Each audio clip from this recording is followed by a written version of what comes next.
Hello, Janksters, and welcome to another edition of the MagicJank podcast. My name's Graham, go by HamHocks42 on the internet, and I'm joined by the incomparable HeadologyMagic. Headology, how are we doing? Well, feeling very comparable today. I'm very exhausted. It's a day. I've been trying to shift schedules so that I can prepare for the open this weekend because I'm normally nocturnal, and frankly, that doesn't really lend itself to being awake on the second day. So if I happen to make the second day this time, which I do have doubts, this is a very, shall we say, heavy variance sealed format. Yeah. We'll see how this goes. Yeah. But yes, indeed. I'm attempting to do that, so I am completely out of it right now. But that promises to either be a recipe for hilarity or just regardless. Stupidity, so we'll see. Yeah. No matter how the games go, I'm sure the stream is going to be a blast. So definitely, folks, check that out. HeadologyMagic over on Twitch. And that's actually what we're going to be talking about today is the Duskmourn Limited environment. And so we do have, the sealed open coming up this weekend. We also just in general, it's the draft environment that's available on Arena right now. People want to fill out their collections and let's dive into it because we haven't done a detailed dive on Duskmourn yet from the limited perspective. So I'm looking forward to it. I have not done a ton of limited at this point. I've done a handful of drafts and I did the pre-release sealed. So I have a couple of impressions and I'm happy to kind of give my kind of very broad level overview of what my experience with the format was. And I would love to hear where yours differs or aligns and, let's dive on into it. All right. Also, for folks on the video feed, my cat is also here saying hi. So my Peace cat's Blossom. on the ground here on the left. In Excellent. case you wonder why I'm like leaning over. Love it. So yes, there's a video version of this available on YouTube if you want to see the little furry friends. They will be joining us, I'm sure, throughout the broadcast. So yes, in any event, So in my experience with Duskmourn, it seemed to be pretty bomb heavy and not just in the rares and mythics. That's kind of not to bury the lead or anything, but I think this is a pretty Prince format. And the Prince formats are generally frowned upon. That's, they're Prince formats and they're pauper formats. Prince formats are ones where if you get the bomb rare, you're going to win more games than if you don't, like by a lot. Whereas the pauper formats, you can play with the bread and butter commons and have a good time, even if you don't open the bomb rares, and the skill of the player is generally more important in pauper formats. And so, as you can imagine, skilled players tend to prefer them, which, that makes sense. And I know I do too. The gameplay feels far more interesting when you can put a reasonable deck together with commons. And unfortunately, in this set, my experience was there were a number of cards where if I drew it, I would win. And if I didn't, I would lose. And I saw plenty of times where my opponent would just hit me with one thing. It's like, well, that's that. And funnily enough, the first one that comes to my mind, just from my own personal experience, I know this isn't one of the biggest bombs in the set, but the one that I did draft one time, and I was debating on whether or not to put it in the deck, and I did. And if I put it on the stack, I won the game, was Let's Play a Game. I don't know if so I don't know if you've had the privilege of playing with this one. It is a sorcery for 3 and a black with Delirium. And it's a modal spell with 3 modes. You choose one, but if you have Delirium, you get all of them instead. So it's creatures your opponent control get -1/-1 till end of turn. Each opponent discards 2 cards, and each opponent loses 3 life, and you gain 3 life. And Delirium is not that hard to activate. And I know in the deck where I had this, I had Delirium every time. Yeah, so... Okay. I'm curious. I'm curious if the stats line that up. It's not a bomb. It's not? in this format. I believe it. Interesting. But there are certainly cards that when synergistically crafted into a deck, then that's part of good design. They can be very strong. That's interesting because in the one draft that I had, I got like 2 or 3 wins off the back of this card. And so it's interesting that it's not, statistically not being a bomb. I can buy that because it's a 4-mana Mind Rot half the time. And the -1/-1, there are plenty of situations where that can sweep a number of things, but not that many really. Like it's not a reliable sweeper. Right. But anyway, I had great success with it. So A+, awesome. But that was one of those things where the rest of the deck didn't feel particularly good, if I'm honest. And I got like 6 wins with it. So I thought that was interesting. The bomb that I've seen where it got resolved against me a number of times and I just had no chance, that I think we can all acknowledge is just the bomb of the set, or at least one of them in the discussion, was Valgavott's Onslaught. This thing, this feels like the Sunfall of this set, where it's just, it overpowers the game. It's a sorcery for XX green, where you manifest dread X times, then put X +1/+1 counters on each of those creatures. So when you have a lot of mana, you get a lot of creatures and they're big. So yeah. Yeah, that's Valgavoth's Onslaught. Yeah, that is a horrid card to have printed and limited at rare. Because at 5 mana, it's 2 4/4 bodies that can, in theory, if they are creatures, unmorph and be larger. Not morph, unmanifest and be larger. Right. At 7 mana, it's 3 5/5s. Oh. And that can just destroy a game of Magic. Not only that, but it's 1 green pip, so it can be splashed in any deck. Yeah. So, hot draft tip. If you see this, just grab it. Take it. Just Slam take it. Don't ever pass this. Ever. Just, yeah. This card is absolutely stupid. It's ridiculous. Yeah. Yeah, it's not, I'm kind of surprised it isn't. Keep seeing it over and over. Honestly, I mean, I'm out of curiosity, what would they have to do to fix this? Would they make it, do you put a third X on it? Do you make it double green? I don't know. Just out of curiosity.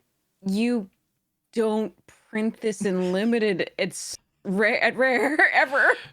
You put it in commander decks and move on to something else. And even then, double green XX. Yeah. Or sorry, double green XX. Still, I think, double green XX and still mythic, I think would fix this card, but that's my power level preference. Right. Coming through. Make it 4X. Make it totally unplayable. I'm sorry. Yeah. But you didn't encounter the biggest bomb in the format, which is actually not this. Surprisingly. I think I know where we're going with this. And honestly, though, in looking at the card, I'm not surprised. And we're talking Overlord of the Mistmoors, if I'm not mistaken, right? Yeah. So the Overlords, which if you haven't been on Arena since Duskmourn came out, you may not have seen them. If you have been on Arena doing just about anything since Duskmourn's come out, you've probably seen some variants of them. And probably this card, because it actually is seeing a lot of play in standard ramp decks as well. So Overlord of the Mistmoors, 6/6 for 7 with impending 4, meaning that it enters with 4 time counters on it, and you tick one off at each end step. And then when they're all gone, it's a creature. Until then, it's an enchantment. When it enters or attacks, you make 2/1 white insect creature tokens with flying. It's real good. That's fair and limited. Of course. Yep. Yeah, and it's funny because you get a lot of the times, I know when I'm reviewing these Overlords or when I'm really thinking about the Overlords in the deck, I think of them for their impending cost. But in reality, just even like if you're on 5 or 6 mana, there's no problem waiting until 7 and just slamming the creature. This one you don't wait. You just play it on 4. Yeah. 2/2/1 flyers in limited on 4 is actually crazy. Yeah, even if it was just that, like if it was a sorcery that just did that, it would still be pretty darn good, right? Yeah. Yeah. Because that stalls your opponent out until this thing actually comes out to attack and create more of them. Yeah, it just rocks out more insects on each attack. At the worst case scenario, you're using it defensive, the 2/1s for defensively. Because they just can't get through. Yeah. Yeah, so no, if you find it, if you open it, just grab it. It's yeah.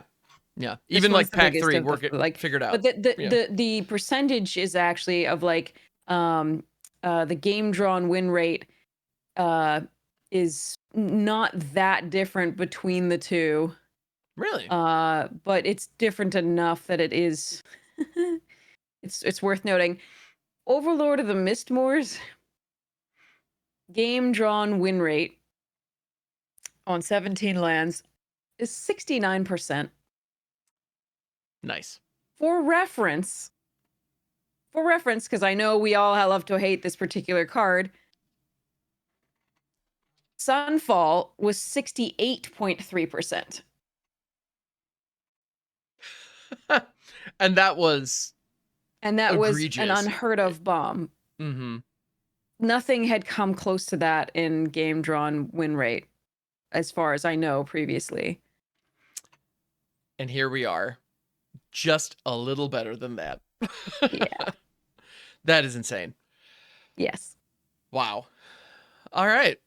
Groovy. Yeah. And the Valgavoth's Onslaught has a game drawn win rate of 67.9%. Holy cow. Also, yeah.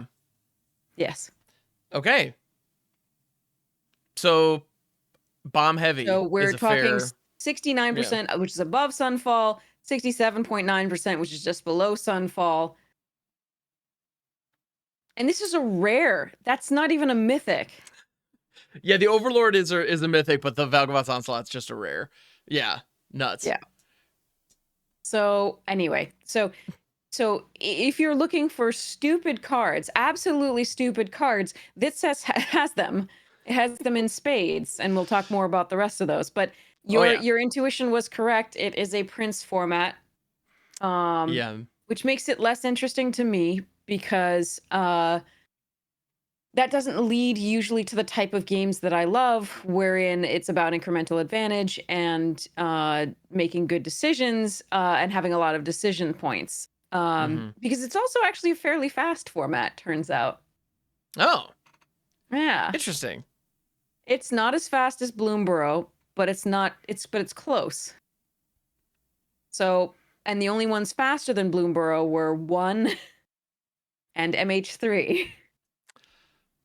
Okay. Oh, and both of those are like some of the fastest of all time, presumably, right? Like that's so okay. Absolutely. Wow. According to 17 Lands data, this is so we have the format speed, and it says so Duskmourn Premier Draft is roughly 52.4 sorry 0.524 game win rate on play. So you are in fact incentivized to be on the play, of course, more than certain formats. But that's been the case with most formats that they're printing these days, is that actually being on the play and Premier Draft matters quite a bit. Oddly, it matters more in Duskmourn's traditional draft, which is kind of hilarious.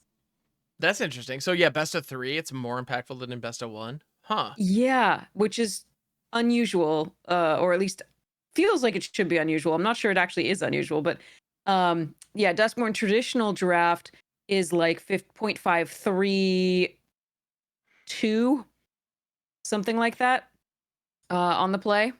You get advantage of about 0.32 points there. Yeah. Okay. So yeah, But a measurable it rewards edge. you for being on the play. Mm-hmm. Bloomborough did so even more, and then of course MH3 and 1 did so even more. But yeah, it's rough.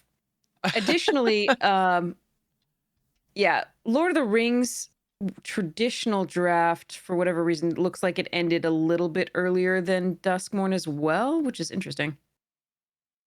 Okay. But I'm not looking as much at traditional draft. If I cut off traditional draft, yeah, Duskmourn is just a little bit faster than Woe, behind Bloomborough, 1, and MH3. Huh. So yeah. I would not have guessed that, but that's very interesting. Yeah. Well, here's part of the reason for that. So let's talk about the like mechanics of the set. For those people who are like still trying to get familiar with the set or wondering whether they should draft it or things like that. Yeah, so the games that I like don't usually end in somebody plays a card and says I win the game. The games that I like are the ones that are navigated, and so this is a Prince format. I hate Prince formats. What that can do is incentivize newer players who want to win to come and play because they Mm-hmm. feel like they get a chance against a chance to win, like a chance to win Right. a few games, Yeah. because the card will let them. Um, and I've shared my thoughts on that before. Um, I do believe there's enough variance in the game already with the mana system Right. and Yeah. just drawing cards in sequence, right? Mm-hmm. Like in a good sequence to make the synergies for your deck work. That is also variance. Oh, So to big have the time. additional variance of like somebody drawing a card that just reads "I win the game" it feels unnecessary to me, Mm-hmm. and it feels like it's not really rewarding people for skill at the game at all. Um, Yeah. so I tend to not appreciate that, but I do understand that there is a place for people who are newer to the game if they just want to win. I understand what Wizards wants to appeal to those people uh, a lot of the Yeah. time, I guess. And And I guess it and also means that when you're putting these cards, like these cards are powerful enough for standard or things like that, that they are printing cards with power creep for standard as well. So mm-hmm. I get it. It's just really with the addition of the play boosters, it really hurts. Oh yeah. In my opinion, it hurts the drafting experience, the limited experience. And I know I'm not alone in thinking that. There have been like various people who've weighed in on this, including Louis Scott Vargas Mm-hmm. and so on, who have said that it's just not a good limited experience Well, to have play boosters. But chat yeah. was telling me the other day that they had done an announcement and that they had mentioned that they liked what play boosters do to the formats, to limited, that they were happy with it, and that Wizards was happy with it, but that they were going to try to slow down the formats. Okay. I That can they appreciate that that idea, but but but yeah, it yeah. sounds to me like the enfranchised players who are trying to get in, many drafts over a long period of time. It sounds like, I don't know, maybe at the risk of being a little cynical about it, is that not the target audience anymore? If they're happy with the way things are moving and those folks aren't happy, like, Yeah. I don't I know. That worry. Yeah, that's concerning. I But worry. at I the same mean, time, we're still if new doing it and players, a lot of people yeah, are still okay with the formats. But I've seen people get very discouraged very quickly. Like when the players with the highest win rates, right? A lot of them are, their win rates are tanking after hmm, sets like this. sure. After play boosters in general, I think everybody's win rate took a hit. Um, Yeah, and for folks who aren't sure or aren't familiar with the play boosters, we have a whole episode about that. But what it distills down to is they modified the composition of the boosters so rares and mythics appear far more frequently than they used to. That's really the yeah. bottom line. So do And so, uncommons. oh yay! So there was a time Yeah. when wasn't crazy if you had kind of a rough draft to have a deck, or even actually a draft that might even be decent to have a deck that's made up almost exclusively of commons. Like that wasn't uncommon at all. And now, why would you like why would you do that? Like Yes. you just don't have to. Yeah. Yeah, So I've played several games this format where opponents played basic lands and only rares or mythics. I believe you. Yeah. I've also had games where they've played one common in a longer game. Wow. One common. Everything else was uncommon, rare, or mythic, That's which wild. And would be unheard of oh yeah. previously. Well, and part of that is, I mean, the biggest factor is just how many there are in the pools to Yes. pull from. But I think that also kind of speaks to the power disparity. When there is a rare in the pack, the chances of there being a common that's actually better isn't all that high, I don't think anyway. Um Yeah. yeah, which is a shame. It Yeah. can quite be the case. So let's go over Yeah. the sort of mechanics of this set. Um, so what we're looking at with this set are some really cool types of mechanics. So the new um mechanics are rooms, because the whole set has an enchantment sub theme. Indeed. So you get rewarded for playing enchantments. You get rewarded for doing things with enchantments often. So there are quite a few enchantments and enchantment creatures. Um, Now the room mechanic, as you can see with this chart foyer that we have online here Yeah, I just grabbed a mythic because we were talking about those. So I YouTube. thought, yeah, on the video feed I pulled up, charred foyer / warped space is the one that, it's one of the mythic rooms. Yeah. Yeah. So basically, the rooms, what they do is they are a sort of utilitarian card that has some versatility in that you can play its more expensive door, or you can play its less expensive door. And then later on, you can choose to, and both are at sorcery speed. They are enchantments. And you can unlock a door when you play it, or later on when you unlock another door by just paying the cost. It's a special action apparently that does not use the stack. Yep. Similar to So, flipping a card face up. Yeah. yes, similar to turning a card face up. And so this one, for example, is a 4 mana door on one side called Charred Foyer. And the warped space on the other side, which is 6 mana. The first side, the foyer, says at the beginning of your upkeep, exile the top card of your library. You may play it this turn. We've seen that effect in Outpost Siege and other things from cons. Outpost Siege from cons and other things from other sets. But it is a powerful way to basically draw 2 cards per turn, provided that you're playing, that card. Right. And warped space on the other side is once each turn you may pay 0 rather than pay the mana cost for a spell you cast from exile. So if you can pay the 4 mana, then later you can also potentially open the 6 mana, and the card that you exile per turn you could cast for free, for example, and then you can play the rest of the stuff that you draw. Yeah, and there's potential opportunities for warp space to allow other things to be free, but in general, you're free casting whatever you top deck, basically. Almost never are you exiling anything else in this format to play. This is one of the only things that does that. Oh. So I guess I had assumed there was at least one other thing. But yeah, you're in constructed mode, my friend. I sure am. Yeah. I'm the standard player here, by the way. This goes in my EDH deck, my From Exile deck. I have a deck that I have that's Gruul that has partner with so it's like Passionate Archivist and Dern. I forget his name. He's from AFR Commander, I think, something like that. But yeah, it's fantastic, and it does stuff from Exile, and this card's going right in it. But that's great constructed. But because this is about just getting extra value. So a lot of the times this will go in a deck that has trouble drawing cards, like usually Boros is too fast to want this, and it would prefer something else. Sure. So it's usually like red-green that could do it. And maybe a rooms deck in blue-red. So there's a few things that would use it, not that many.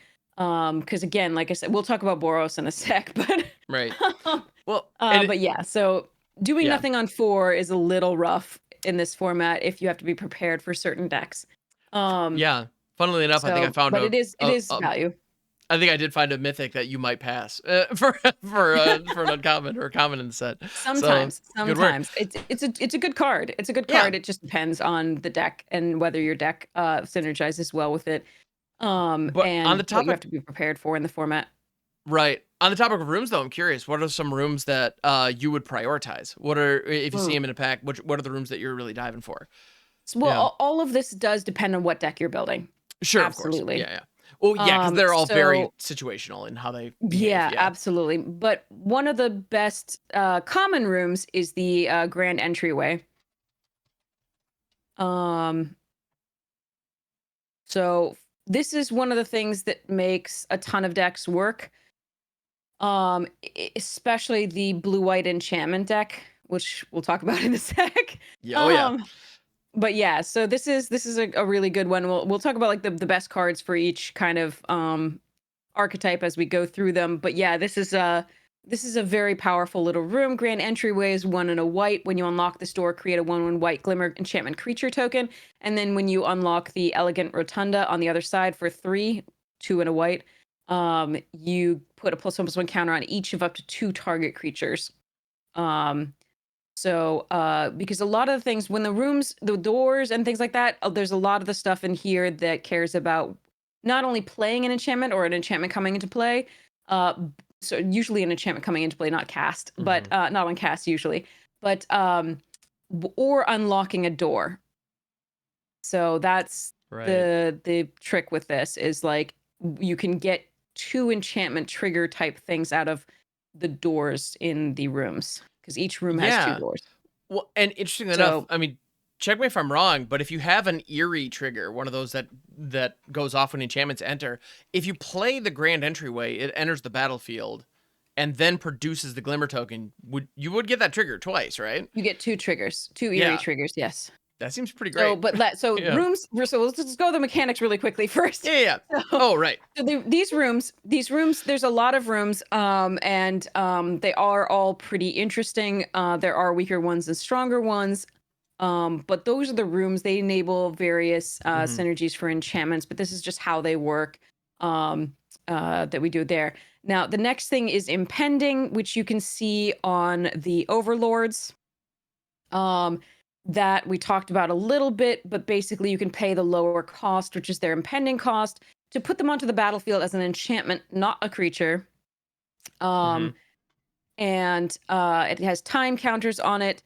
And it gets the enter the battlefield effect, the ETB. Then you get to remove those counters at the end of every turn. Yeah, on the end step. At the beginning of your end step. They're basically and then titans. Eventually they'll your impending doom. Yes. Right. They're very similar to the old school Titans where they have a trigger on enter and attack.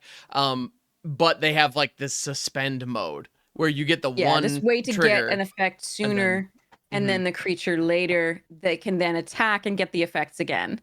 Yeah. It's pretty. It's really cool design, actually. I've been having a lot of fun playing with them. Well, in constructed, for what that's worth. Yes, when you're expected to play against in constructed, I like them a lot. Yes. Yeah. And actually, for the video, I pulled up Overlord of the Baelmerk, the black one, because it is just one of my new favorite cards in standard. It's great. Awesome. Anyway. So in limited, I would have to double check, but my impression has been that Mistmoors is of course the best. Sure. But the Jeskai are the ones the Jeskai overlords are the ones that are the worst to face. Okay. So Mistmoors, Overlord of the Flood Pits, and Boiler Bilges. Yeah. Boiler Bilges. Which is a very weird name. For anyone curious, actually, that bears out on at least Untapped. Okay, I believe it. And it bears out. Yes, it also bears out on 17 lands. Okay. Gotcha. So, yeah. So those have been... The Jeskai Overlords are the best. You want to slam those whenever you see them, as long as you can put them in your deck. They are a commitment with double pips to their colors, which at least is some comfort. But, it's not that hard to splash in this format, which we will talk about. There are some decent fixing cards. And lands. So good deal. He's playing with a battery on the an actual AA battery. He doesn't want to play with the toys I buy for him. It's just like an actual battery. Yeah, of course. That's how that works. So if it starts interfering, let me know. All good. No worries at all. But I find it really interesting that Overlord of the Flood Pits is playing so well in limited, because in constructed, that one is I don't know. It's oftentimes kind of, I don't know. So Overlord of the Flood Pits, the blue one, it has impending for 1 blue, or the total cost for 5, 3 blue. And it has flying, but it's a 5/3, and whenever it enters or attacks, you draw two cards, then discard a card. So you're going up on cards every time it triggers, so that's good. And in limited, that's a huge advantage. Sometimes that's all you need. Yeah. Because they have to take care of it. Right. Now, yes, it dies to Scorching Dragonfire, which is a common in the set, Mm-hmm. but you know, there are other pieces of removal it doesn't die to.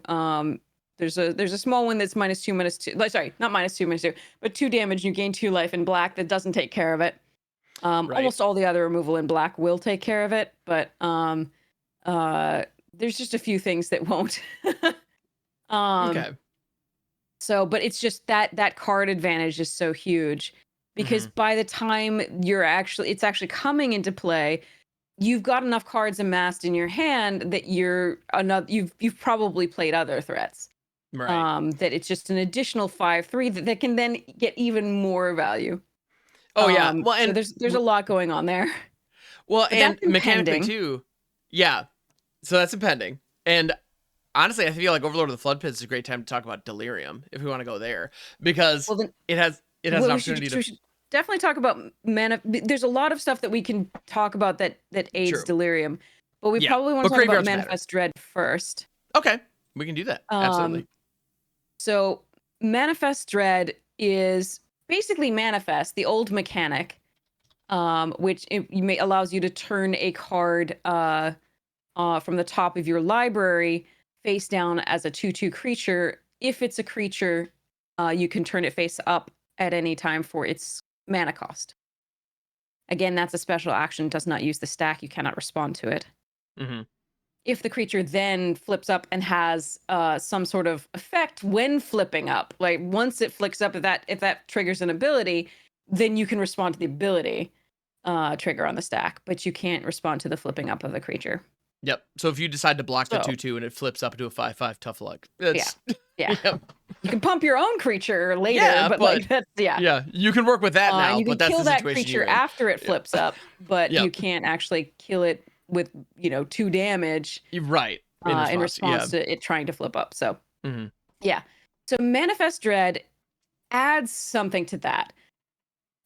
It allows you to look at the top 2 cards of your library, and not just 1, but 2, and then choose one to put as a face down creature, 2/2, and put the other in your graveyard. And along with the yeah. uh, along with that, right? Along with the like draw, discard, right? And various things like that, and mill, etc. Self mill of the overlord that you like, this black I overlord. do. Yeah. Manifest Dread can help fill up your graveyard at the same time as it makes you a 2/2. Mhm. So not only do you get card selection for what's under there, and hopefully you hit a creature, right, that you can flip up, but you get to put something else into your graveyard. Now, there are certain archetypes that will benefit from this more than others, and we'll talk about that in a second. But Manifest Dread is a fairly powerful mechanic, and so even this 2 mana, right, make a grizzly bear, does Right. have more impact on the game than you Mhm. might think. Yeah. Because again, the graveyards do matter in this format. So we have another mechanic, as you were saying, Delirium, which is a returning mechanic. It's not new. Delirium says if you have 4 or more card types in the graveyard, you have something, some You get some extra advantage, some effect. Yeah. effect. And given there's so many more card types these days than there used to be, it's really not hard. And you have a lot of mill in this. It's really not hard to achieve Delirium in the set. They've made No. that even easier by including a land that sacrifices, Terramorphic Expanse, Mhm. and so on and so forth. And, a lot of mill, a lot of draw, discard, etc. Well, and a So, lot of creatures in the set are incidentally enchantments or yes, artifacts as well. So, yeah. So you can get there with yes. 3 cards pretty consistently. Yep. So there are artifact creatures, there are enchantment creatures, there are enchantments, there are lands that go to the graveyard, and obviously your creatures are going to be going to the graveyard as well. There are only 2 there's only 1 planeswalker But that's so you're not likely to get that, but you don't need that usually. There's so many others. I've seen people get up to like 5 different types in the graveyard pretty regularly. Oh yeah. Different card types, I should say. I think I said creature types there, but yeah, different card types in the graveyard. So so that's another mechanic, and it is really helped. There's a lot of stuff that enables that. So we want to get to so we mentioned another mechanic, Eerie. Yes. Which basically triggers whenever an enchantment you control enters the battlefield. Well, now it's just enters. Sorry. We wanted to fit other text, our other Yeah, tomes of text on our card. they needed to put as much space as possible. Oh yeah. Yes. Whenever an enchantment you control enters and whenever you unlock a room, the Eerie will trigger and give you an advantage, just like Delirium, right? Delirium says if this has happened, and then Eerie says if this also happens. So Gremlin Tamer is one of the strongest blue-white Eerie cards. Really good. And it is something that really enables a crazy deck to occur. We'll talk about that later. Whenever an enchantment you control enters and whenever you fully unlock a room, create a 1/1 red Gremlin creature token, 2 mana, Azorius, and a 2/2. Yeah. So this is a one of the best Eerie cards, and you can already imagine that if you go Gremlin Tamer on turn 2 into the common white enchantment that I mentioned, it produces a Glimmer token. After it comes into play, it already comes into play, which creates a 1/1 red Gremlin creature token.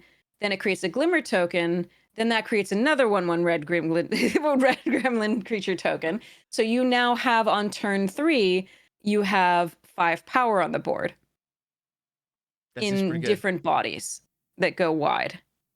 And then you still have the other side of that room that adds a +1/+1 counter on up to 2 creatures.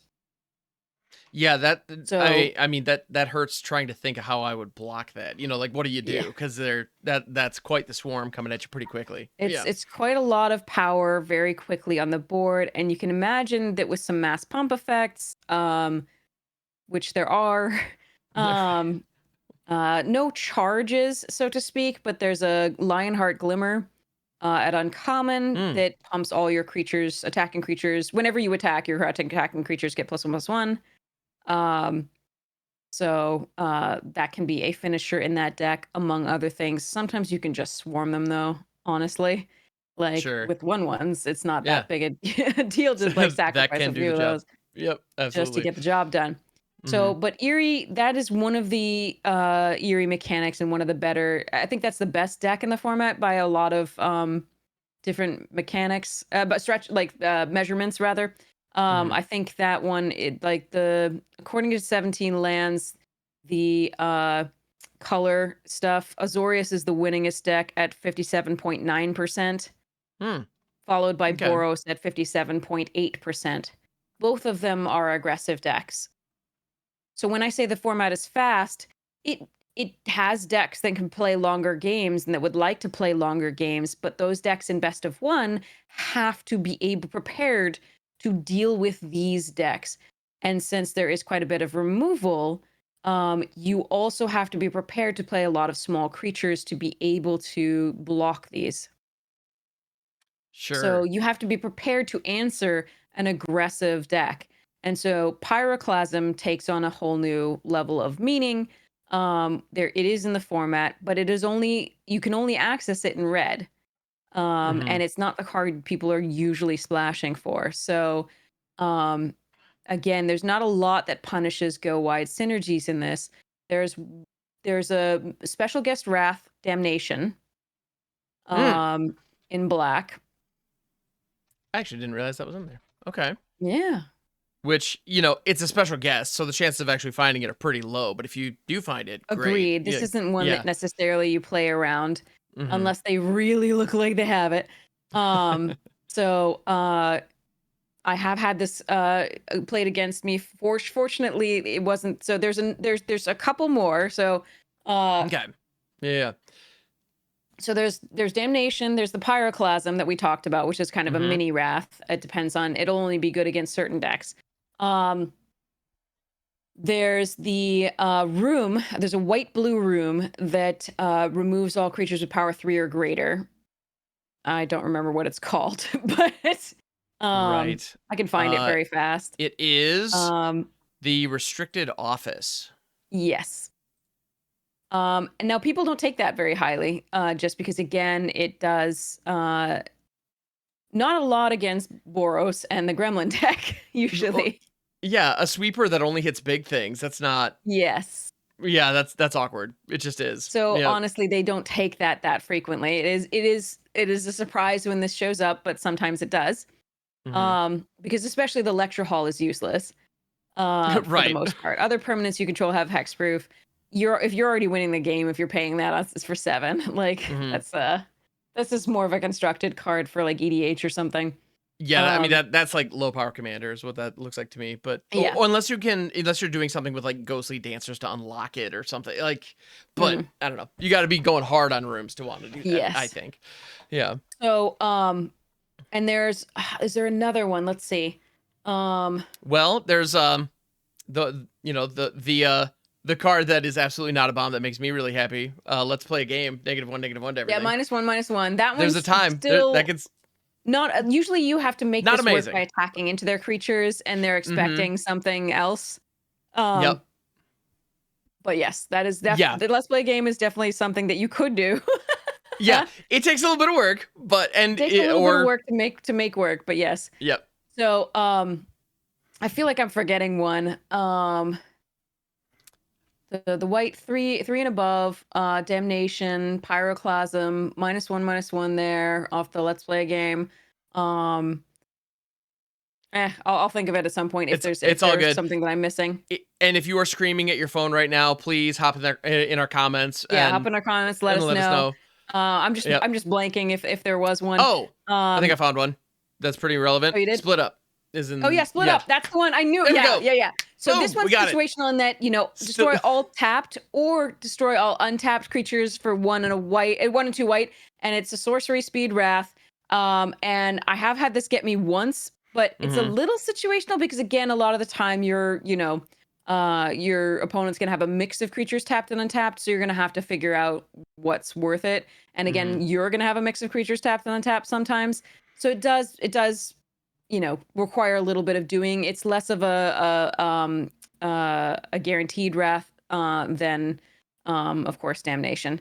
So in my experience, it's best if the tapped mode is valuable because on your turn before you attack, all your things are untapped. You have some control over that. Generally, not always, of course, but I mean it depends. There's also and we're going to talk about another mechanic in just now. After we got through Eerie here, and we're going to talk about, what makes which archetypes work with these mechanics soon. But survival is the next mechanic that I wanted to talk about. And Survivor is an ability on a creature that says that if it's tapped at the beginning of the second main phase, it gets some sort of reward. Now, there are many things in this that enable this mechanic. You can tap things down with vehicles. You can tap things down with baseball bat, which is one of the signposts of Selesnya. You can find different ways to tap things down via like attacking, for example. And there's some cards that allow you to tap your own thing. Oh, that's not the one. There is one of the fears, the white fear. The white fear will allow you to tap anything down. If it's one of your creatures, you don't have to put a stun counter on it, which is nice. But if it's an opponent's creature, you put a stun counter on it. So it's a big Frost Lynx. But it has the added advantage that you can allow a survivor to get its benefit. Yeah, so there are a lot of those kinds of cards, and you might think, why would I target my own thing? Well, because of survival. Yeah, is the bottom line. So one of the things that the survival ability means that you and the fact that there are a lot of early survivors, right? 2 and 3 mana survivors.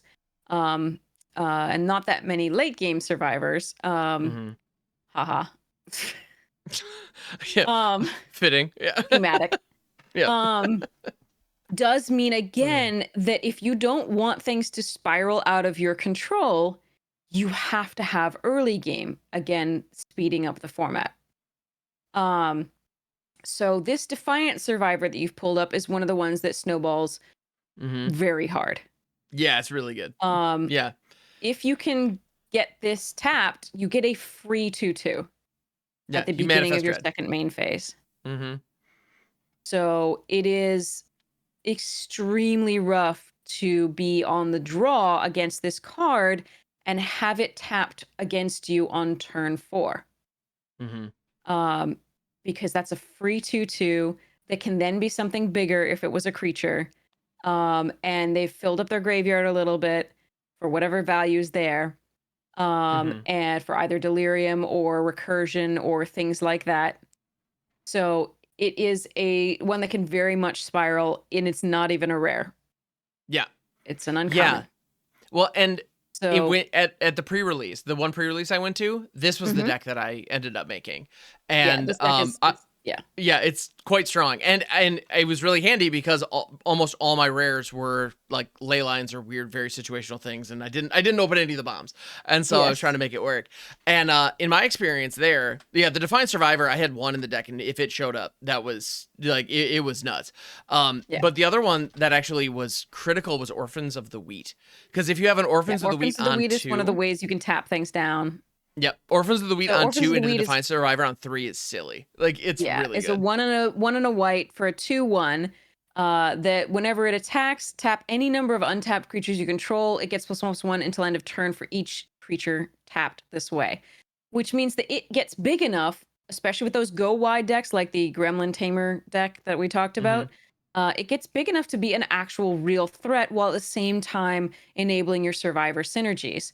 If you're looking at rare survivors, you can look at the reluctant role model, which gross.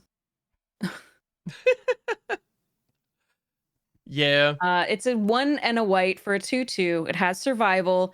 At the beginning of your second main phase, if it is tapped, put a flying lifelink or +1/+1 counter on it. Whenever it or another creature you control dies, if it had counters on it, you put those counters on up to 1 target creature. That means if you had another creature with a +1/+1 counter on it, if that creature dies, you get to keep the counters. Yeah. Now remember that this, if it gets flying lifelink or +1/+1, the flying and the lifelink are counters too. Right. So those go on whatever else. So this is one of the grossest of the survivors. It's pretty silly. But there are other survivors that remove things from the graveyard and get bigger. There's other survivors that gain you life. There's other survivors that return things with mana value 3 or less from your graveyard. There's other survivors that gain flying, the cheerleader. There's other survivors that get you all sorts of various like abilities and things. So there's there's one that gets you a land into hand, the cartographer. So these are all uncommons. So the thing is, you have to make some sort of early game plan for survivors getting to stop them from getting through for free. Now, there are a lot of combat tricks in this format that enable the survivor mechanic. There are spells that make blocking really difficult. There's a lot of removal. There's a ghost that adds +2/+4. You know, there are things that can enable your survivors to get through. So oftentimes, even if you do have an answer early for survivors or other things, there are so many combat tricks that punish you for blocking as well. And same thing for blocking early aggro and Boros. There's a +3/+0 and manifest dread on a creature of theirs. So even if you think your blocks are profitable, oftentimes you are disincentivized from blocking. So it really is a punch you in the face format, but you kind of have to block, and it's a mess sometimes, which is why a lot of people like are down on this card. But I actually kind of like it. The +2/+2 and trample enchantment. Not only is an enchantment, so it can enable some of your eerie stuff, but you can oftentimes get through with a survivor and make sure that it stays tapped. And make sure that it stays alive to be tapped on the beginning of your second main phase. So Hmm. Frantic Strength is a flash enchant creature, 2 and a green. Enchanted creature uses +2/+2 and has trample. Oftentimes that's going to be really useful for some of the green decks for getting through these massive go wide token decks in the form of the Boros and the Azorius. But it's also just a good way to get your survival mechanics through. On the whole, so that's, I mean, the new lands, by the way, they name these as sort of a mechanic, but it's just the so-called unlucky lands where they enter untapped if anybody has 13 or fewer life. And then they produce 2 colors. So the 10 guilds. Hmm. So that is, they're interesting in that they can enable more consistency in 2-color decks and or potential 3-color splashes. So Yeah. And paradoxically, they're especially nice with either control or aggro, because in control you're getting beat up to the point where like your life total might be below 13 by the time you're dropping your third or fourth land, and then in aggro decks, hopefully your opponent's life total is yes. low, and so yeah, it's funny how that works. I find, but anyway, Yeah. yeah, It's a little bit of a strange one. I've been surprised by hmm, one coming into play tapped a lot. right. Sorry, I've had times where but after one coming into combat play I'm at untapped a 14. It's lot. like, I mean, dang it, I've been yeah, surprised by the untapped. I'm like, oh, I actually have that land untapped. Who knew? right, So let's talk yeah, really quickly about the different archetypes and the cards that enable them at common and uncommon.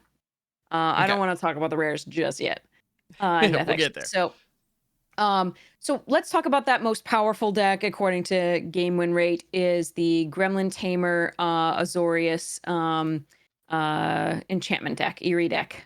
Okay. So what this does is it goes wide and it helps you cast enchantments. So the signposts are you get little 1/1s for casting enchantment, or the Glimmer, the Inquisitive Glimmer.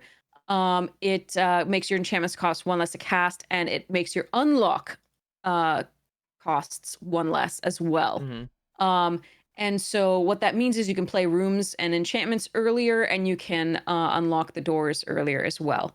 And there are a lot of really good doors in blue and white, of course, at common and at certainly at uncommon. Um, and then the final part of this that really, is just gonna kick you when you're down, is the optimistic scavenger. This is a white 1 mana card, 1/1. Whenever an enchantment and your control enters, and whenever you fully unlock a room, put a +1/+1 counter on target creature. Yeah, and this is another one of those that is actually seeing standard play right now in those Boggles decks with ethereal armor and whatnot. This Yes. card is very strong. Yeah. Yeah, ethereal armor is another way. So these are ways that they make the creatures irrelevant, relevant threats, Hmm. um, which are sort of go wide synergies, right? Where you can sort of mass pump because you can usually play multiple enchantments or unlock multiple rooms or do all sorts of things Hmm. to make this all go haywire. But ethereal armor has been reprinted in the set at uncommon. It used to be common because it wasn't printed in a set that was all about enchantments only. So Nowadays, now it's it's uncommon yeah, because it's a little too strong for 1 hmm, mana to do what it wants to it's do. Um, bonkers. Yep. so some of the rooms to look for in this are especially the pool, um, Mm. and that because that card is super strong. It bounces something for 1 on one of its doors, and then it paying 5 whenever a creature you control deals damage to opponent, draw a card. Uh, Yeah, unsummon and a coastal uh, piracy. Combat Sure. damage, I should say. Yeah. So bottomless pool locker room is one of the big ones for that. Another big one is the one that fetches a creature with mana 3 or less from your graveyard. Hmm. That pulls that then also when you attack the other side of it pumps your creature +1/+1 gives a +1/+1 counter to a creature whenever you attack.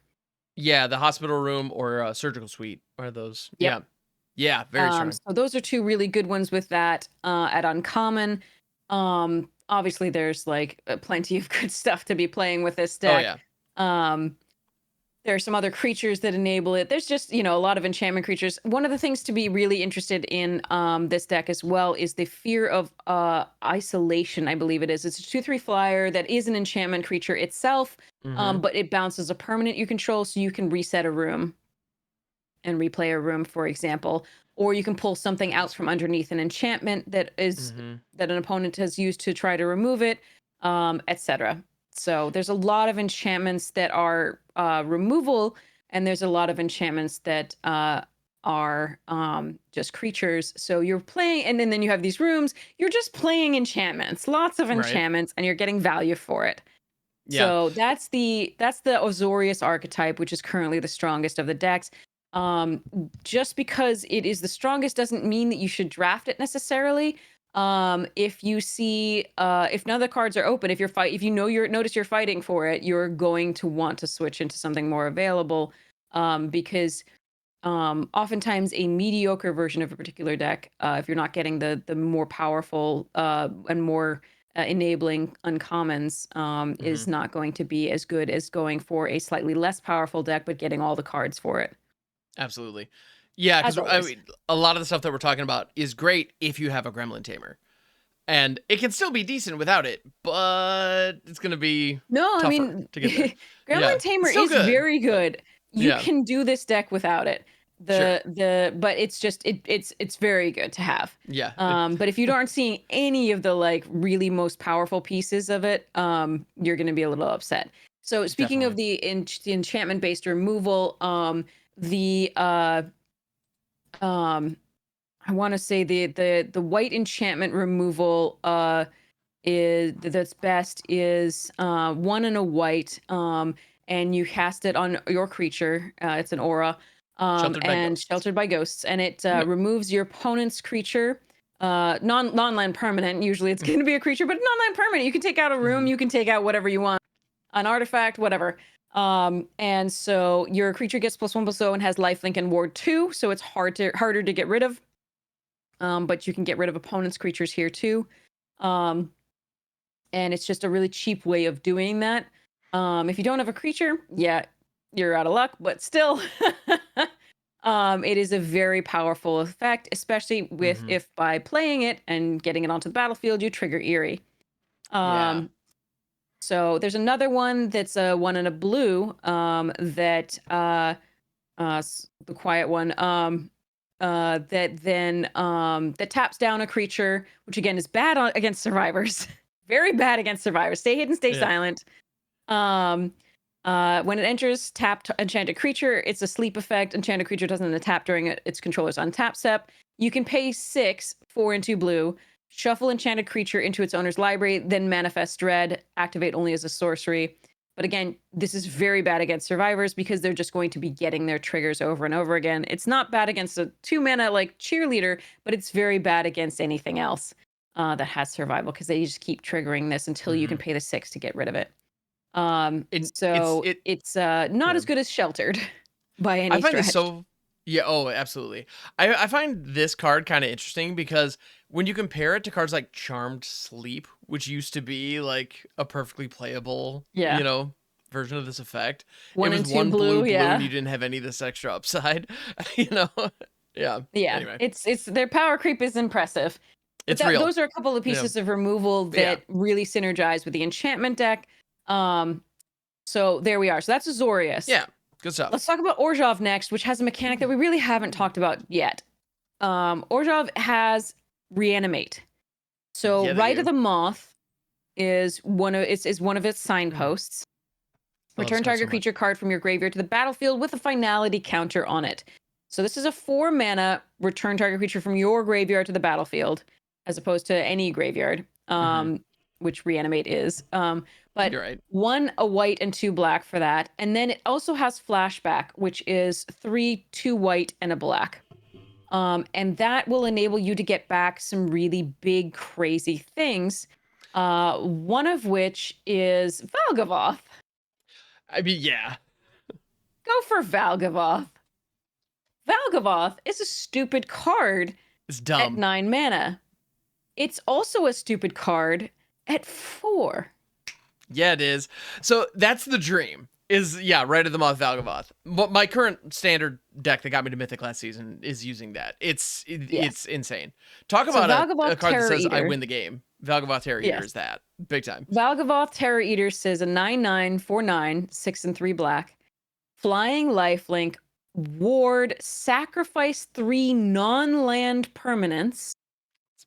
Yeah. And then if a card you didn't control be put into its opponent's graveyard from anywhere, exile it instead, just because we needed an additional line of text for no reason. Yeah. During your turn, you may play cards exiled with Valgavoth. If you cast a spell this way, pay life equal to its mana value rather than paying its cost. So Yep. this card is not okay in limited because if you have to use the resources to kill a creature, already that's, you're down a card. Mm-hmm. And that's painful. But if it was your 3 mana murder for their 9 mana creature, sure. But if this was a 4 mana creature and you did 3 mana murder, okay, that's a card. But then if you also have to sacrifice 3 non-land permanents, good luck in this game.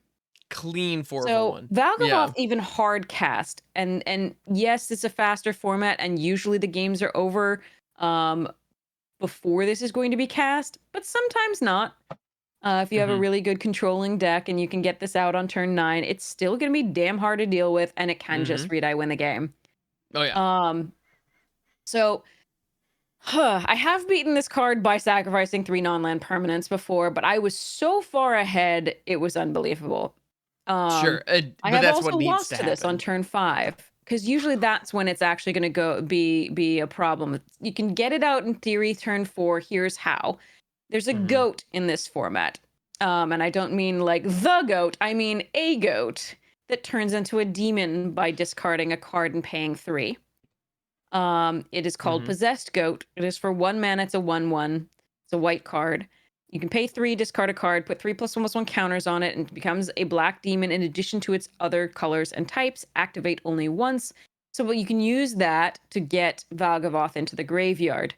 So that's turn 3 that you activate that ability. Turn 4, you Rite of the Moth.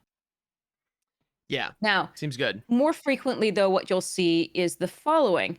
You'll see something like a turn 4 2/2 that comes into play and makes each player discard a card.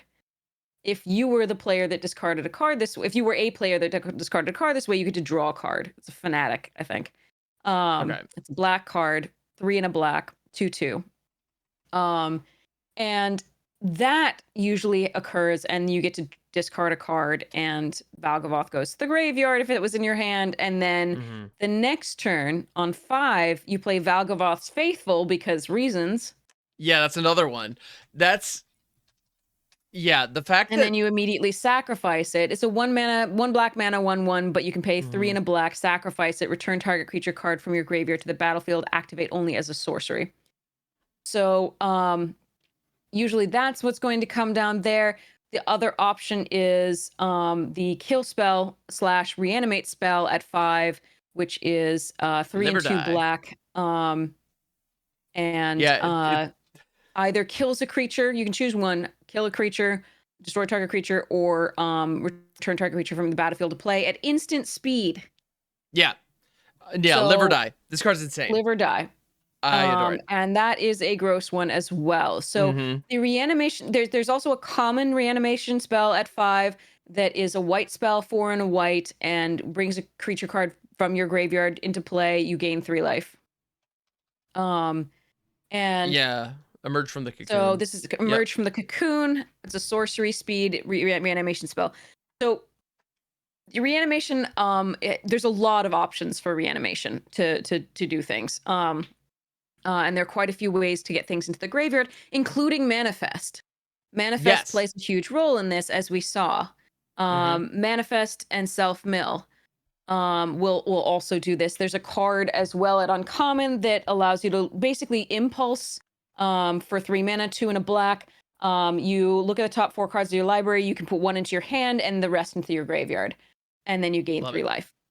So there's definitely plenty of ways to fill up your graveyard for this, and to make sure that you can, and the discarding from hand is a little bit less Not quite as easy, but because you have manifest, because you have those two, the goat and the fanatic, you can usually get things to work out going to the graveyard. It requires a little Yeah. bit of doing, so it does require a good sequence of cards. And I did have a really beautiful Orzhov reanimate deck with two of the demons, the 6 mana, so 6 black.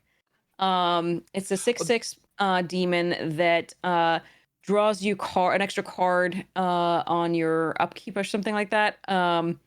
And it has a horrid ETB that like actually I used to kill somebody.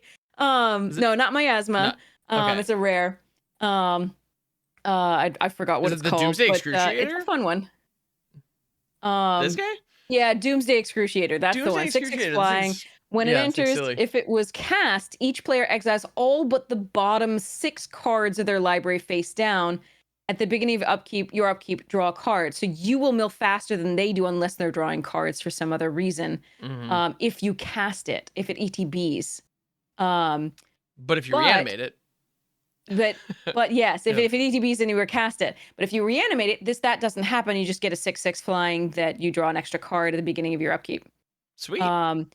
So I had 2 of those and I was reanimating them and it was very fun. That sounds nutty. I did in fact hard cast it once though. And I did win because they had a lot of ways to draw cards. And we'll talk about the like crazy ways to draw cards in blue these days. Including that pool that we talked about before. But before we do that, let's talk about other card pairings. But yeah, so Boros. Yeah. We've sort of given you an idea. Boros is go wide, just like Azorius, but rather than relying on enchantments, it cares about the creatures with power 2 or less. So one of the biggest cards in that is Arabella, which is the doll that's a 1/3 that is for Boros colors. Whenever it attacks, it deals X damage to each opponent and you gain X life, where X is the number of creatures you control with power 2 or less.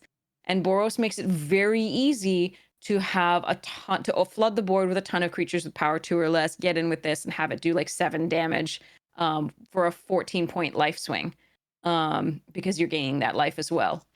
So its other signpost enables that as well, Midnight Mayhem, which is a very good card, which allows you to get 3 1/1 gremlins. Then all gremlins you control gain menace, lifelink, and haste until end of turn. And that menace really matters because that can finish the game because they're evasive. But it also can allow your Arabella to attack for a lot more. That's a 2 and a red and a white sorcery speed, essentially game ender usually, right? Especially if you have 2. But you do need a couple other cards with it, of course. And Boros, really one of the outstanding cards for Boros is the MVS, the most valuable Slayer. Oh my goodness. At common, which gives whenever you attack, so it doesn't have to attack, notably, again, just like that Glimmer we showed you before. It doesn't have to attack. Whenever you attack, target attacking creature gets +1/+0 and gains first strike until end of turn. And that is extremely valuable in this because it makes your small threats, your 2 power creatures, they attack as 2 power still, so Arabella will still trigger, but then you can give +1/+0 to other stuff if you order the triggers, stack the triggers correctly. So that's a really big one for that deck. It very much overperforms as a 4-drop. I already rated it well in my first look at the limited when I first just saw the card, but I still, even though I rated it highly, I undervalued it. Wow. Yeah, this thing's a house, honestly. I mean, well, actually, technically, Valgavott's a house, but we don't need to worry about. Anyway, yeah, it works in Red Green Delirium as well. We'll talk about that later, but it's just especially valuable in Boros for getting through there. And one of the best tricks in the Boros deck is going to be that hand turn inside out. Sorry, the hands of the art. Yeah, it's a thing. So turn inside out is +3/+0 at instant speed, and then when a creature dies, target creature gets +3/+0 until end of turn. When it dies this turn, manifest dread. So what you can do there is it's a really versatile little spell because it can allow you to kill something big and then still get your 2/2 back. And in Boros, that is nutty because, as you know, you don't care. You're just throwing creatures at them. Oh So yeah, it can there be, will be losses +3/+0 as for you the go. win Yep. on a 1/1 that got through, or it can be +3/+0 to kill their big creature and just replace itself with a 2/2. It can be, you can target your opponent's creature +3/+0 and then kill it to get your manifest if you just really need another creature. You can do all sorts of things with this card. This card is one of the things that makes that deck work, and as well as a few pieces of removal that that we can delve into. But that's the Yeah. main thing that is looking at this Boros deck.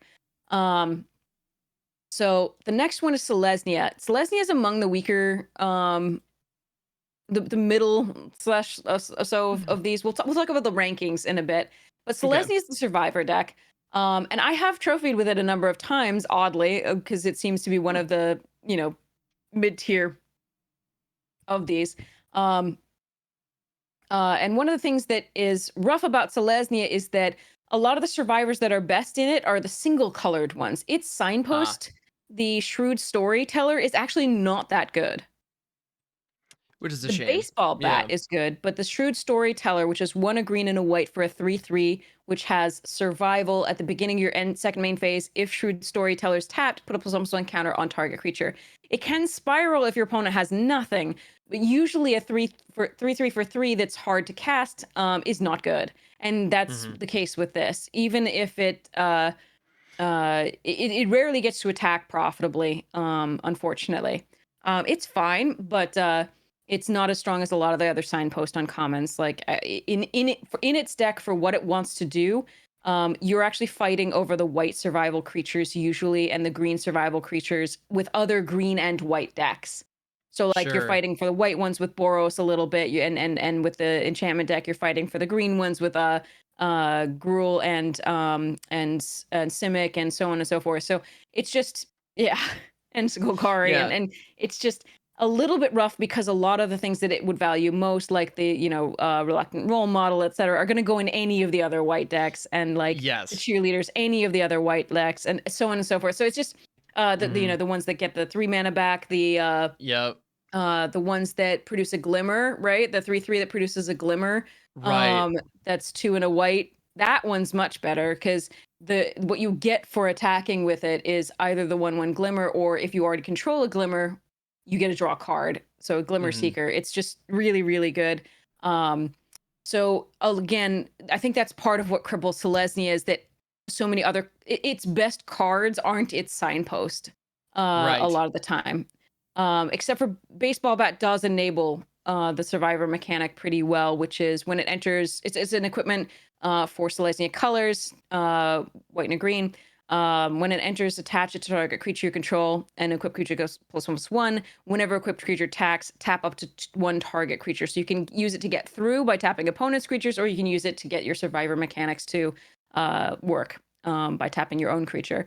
Yeah. So it equipped 3, so it's a little expensive to re-equip, but the fact that it equips for free first is really quite useful. Yeah. Um, And ultimately the key, I think, if your deck has a lot of survivors in it, is triggering them the turn they enter. If you can do that. And yes. yeah, baseball bat Yeah. gets you that. So that's Yeah. huge. Yeah. So again, like I said, the things that enable this deck are if you can get a vehicle, you absolutely want to. You want to get Mhm. the 2/2 vehicle that exiles some. You already want to get that. It's just a great card. That exiles something Yes. with toughness 5 or less when it comes into play. The little alien ship. The Um, hovercraft or yeah, the hover ship. uh, Yep. Unidentified Yeah, hover ship. unidentified hover ship. Yeah, 1 and card's just 2, good, 2 but yeah. white, 2/2 flying. When it enters, exile up to 1 target creature with toughness 5 or less.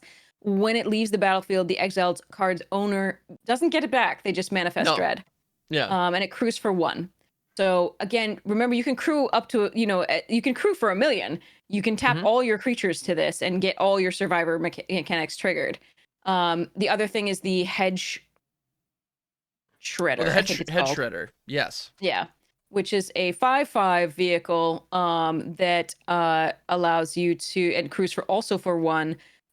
Which when it attacks, you can mill 2 cards. Whenever one or more land cards are put into your graveyard from your library, put them onto the battlefield tapped. It's just a really nice, really big butt that does puts, maybe ramps you a little bit. But it's best in this deck, or the Delirium deck, which is the Gruul Delirium deck.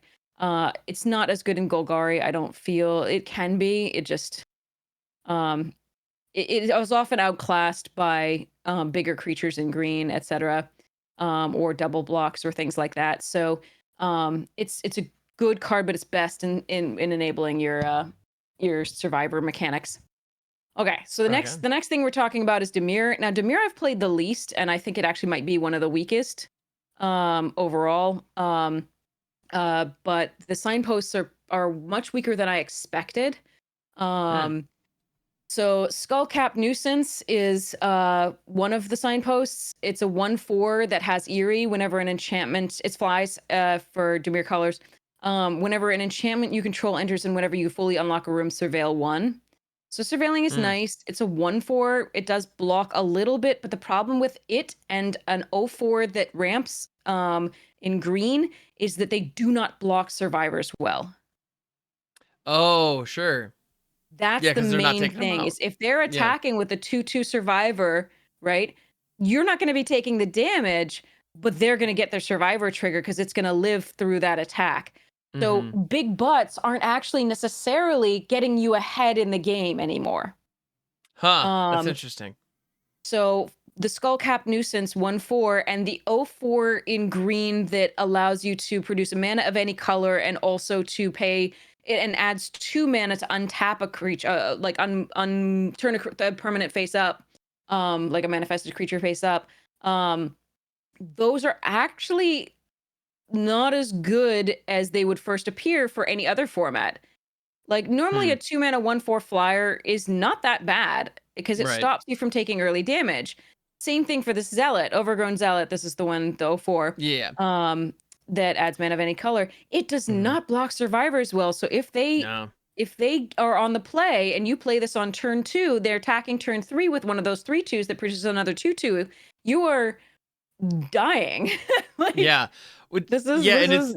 they are going to spiral out of control and you are going to Mhm. be in trouble. So that Skullcap Nuisance, while it was and this Zealot, while they normally would be premium cards, are less so because of the survivor mechanic. Additionally, less so because there's so many combat tricks that would punish you Mm. for blocking with something with very little power, something that maybe even a 2/2. If they attack with a 2/2 and you're afraid of this like turn inside out, this 1 mana trick that gets rid of your 2 mana investment, like, and you don't kill the creature in response, that's rough. Right. um so Hmm. while they would look good normally, the cards like these are a little bit less good than they first appear. um Hmm. the other signpost of this one, so this one, like surveil 1, whenever you hit that, it can be useful. Yeah. It can also be useful if you get the draw mechanics, for example. I mentioned the draw mechanics earlier with the Azorius build. But with Dimir 2, there's a enduring curiosity is a way to draw cards when you hit your opponent, as well as that bottomless pool. Mhm. um Enduring Curiosity is a stupid card in limited. There's no reason this should have been printed, especially not at rare. Sure. It's 2 and 2 blue for a 4/3 flash. Whenever a creature you control deals combat damage to a player, draw a card. When Yeah, this Enduring set has. Curiosity dies, if it was a creature, return it to the battlefield under its owner's control. It's an enchantment now. So not only do you have to kill it, but they still get that crazy effect, that like bite into Thassa effect. Mhm. Um, anyway, and they draw equal to the number of creatures that deal damage. The bottomless pool is only when one or more, so they only get Okay. one card with the bottomless pool. Other side, other room, sorry, door, other door. The Mhm. bottomless pool is a room, and the other door unlocks, and they get one card for every time they deal damage with one or more creatures to an opponent, combat damage. This one is just, you just combat damage to a creature, draw a card. Now, I have in fact milled people out with this. Like, I have actually managed to survive long enough that they milled themselves out as a result of this card. But Nice. I think that was partly because they played that and Entity Tracker, which is Ah, that'll do another it. card Another one, that very gets you strong. cards. So Entity Tracker is a 2/3 flash for a 2 and a blue that whenever that has the eerie, whenever an enchantment you control enters and whenever you fully unlock a room, draw a card. So again, that just nets you so many cards, so much value. So Again, many cards. neither of these are May effects. So again, Hmm. when they played 2 of these, I was able to mill them out. Interesting. Um, the other one that draws cards in the white is the, I think, Enduring Innocence or something like that. Yep. It's another glimmer, and whenever you cast a creature, whenever one or more creatures you control with power 2 or less enter the battlefield, draw a card. This ability triggers only once each turn, though. And when it dies, again, put it back on the battlefield as an enchantment. You just get this forever. Haha. So exiling enchantments is very important in this format Oh my goodness, yes. Yeah, and that's why those to where deal with these like bonkers rares. yeah, cards like Scorching So, Dragonfire, very nice. Yeah. but Yeah. drawing cards is something that the blue decks and can really do, as we're talking about, and then Enduring Innocence is one way that the white Hmm. decks can do so as well. So you can see that when both of those cards are in the Azorius colors, they can just Yeah. steamroll. So Yeah. they can just get there. And when that's producing additional creatures off the glimmers and pumping things with the the uncommons, you can see that why that particular deck has kind of the most overall ease of symmetry. That's a good way to put it. Yeah. Of synergy, ease of synergy, sorry. Um, uh, so you can see that a lot of the mechanics are just lending themselves to that, and a lot of the cards that were printed and the designed were lending themselves to that. So the other signpost of Dimir is Fear of Infinity, which I actually overvalued. Um, it Hmm. turns out that this is no longer the best rate of investment, return on investment for this, but I thought it was going really good when I saw it. It's just a little too slow, turns out. Hmm. You I can buy can't that. block is the hugest thing. So That line Fear of kills it. Infinity is Yeah. 1 a blue and a black, 2/2 flying lifelink, can't block. It has Eerie. Whenever an enchantment you control enters and whenever you fully unlock a room, you may return Fear of Infinity from your grave to your hand. It's just too much of an investment. I've had a person who had like 3 of them and still with that life point swing couldn't quite get there. Hmm. It's just 3 minutes. It can be good, but it's just these are just a little bit too underpowered compared to the signposts of Boros and Azorius that we've seen so far. Even Shroud Stomper and Rite of the Moth in Hmm. Orzhov. So like it just doesn't Right. do what it wants to do as well as they do. Um, and I think it's even a little bit less powerful than the Selesnya, but we'll get into the color rankings in a minute. But Sure. Yeah. Demir's I whole thing is eerie but control. mm, Um, not eerie but aggro, like Azorius. So that's that yeah. difference between the two. It's relying way more heavily on bounce and removal and things like that than the other, and it's smaller creatures overall uh to some degree. It does have a little bit of you can play the blacks recursion and the blacks ways of getting things into the graveyard to get your Fear of Infinities out faster, but again, they're just the reward for that is a little bit less for that. Now that's not to say that Dimir can't build competitive decks, of course. I think we have one with Dimir before, but it requires a little bit more effort and skill,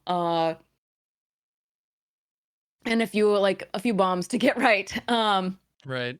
So the next one is it, which is red blue rooms. Hmm. Um, so rooms in deck in general is just focusing on the rooms.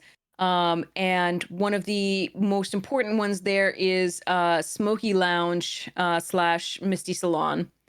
Um, and it's trying very, very hard to put out as many rooms as it possibly can and get value that way.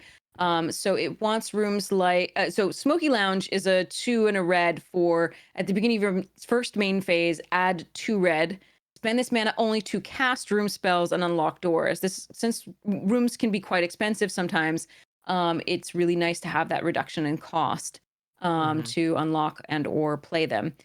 Misty Salon on the other side is 3 and a blue. When you unlock this door, create an XX blue spirit creature token with flying, where X is the number of unlocked doors or among rooms you control. So I've had an 8/8 off this pretty Hmm. easily. Usually Wow. it's a 6/6. So it just, it's a good way to enable you to, get through the doors really quickly. You're going to need a lot of doors that have removal. But unfortunately, one Hmm. of the, so you're going to need the tempo using the bottomless pool. The bottomless pool is one of the biggest one for this as well. It's just one of the best rooms at Uncommon. Um, period as far as tempo and removal. Again, you're going to be competing with other blue players for this, the Hmm. Simic, the Azorius, etc., the Demir. Like they're just all going to want this. And so you're going to be competing with that.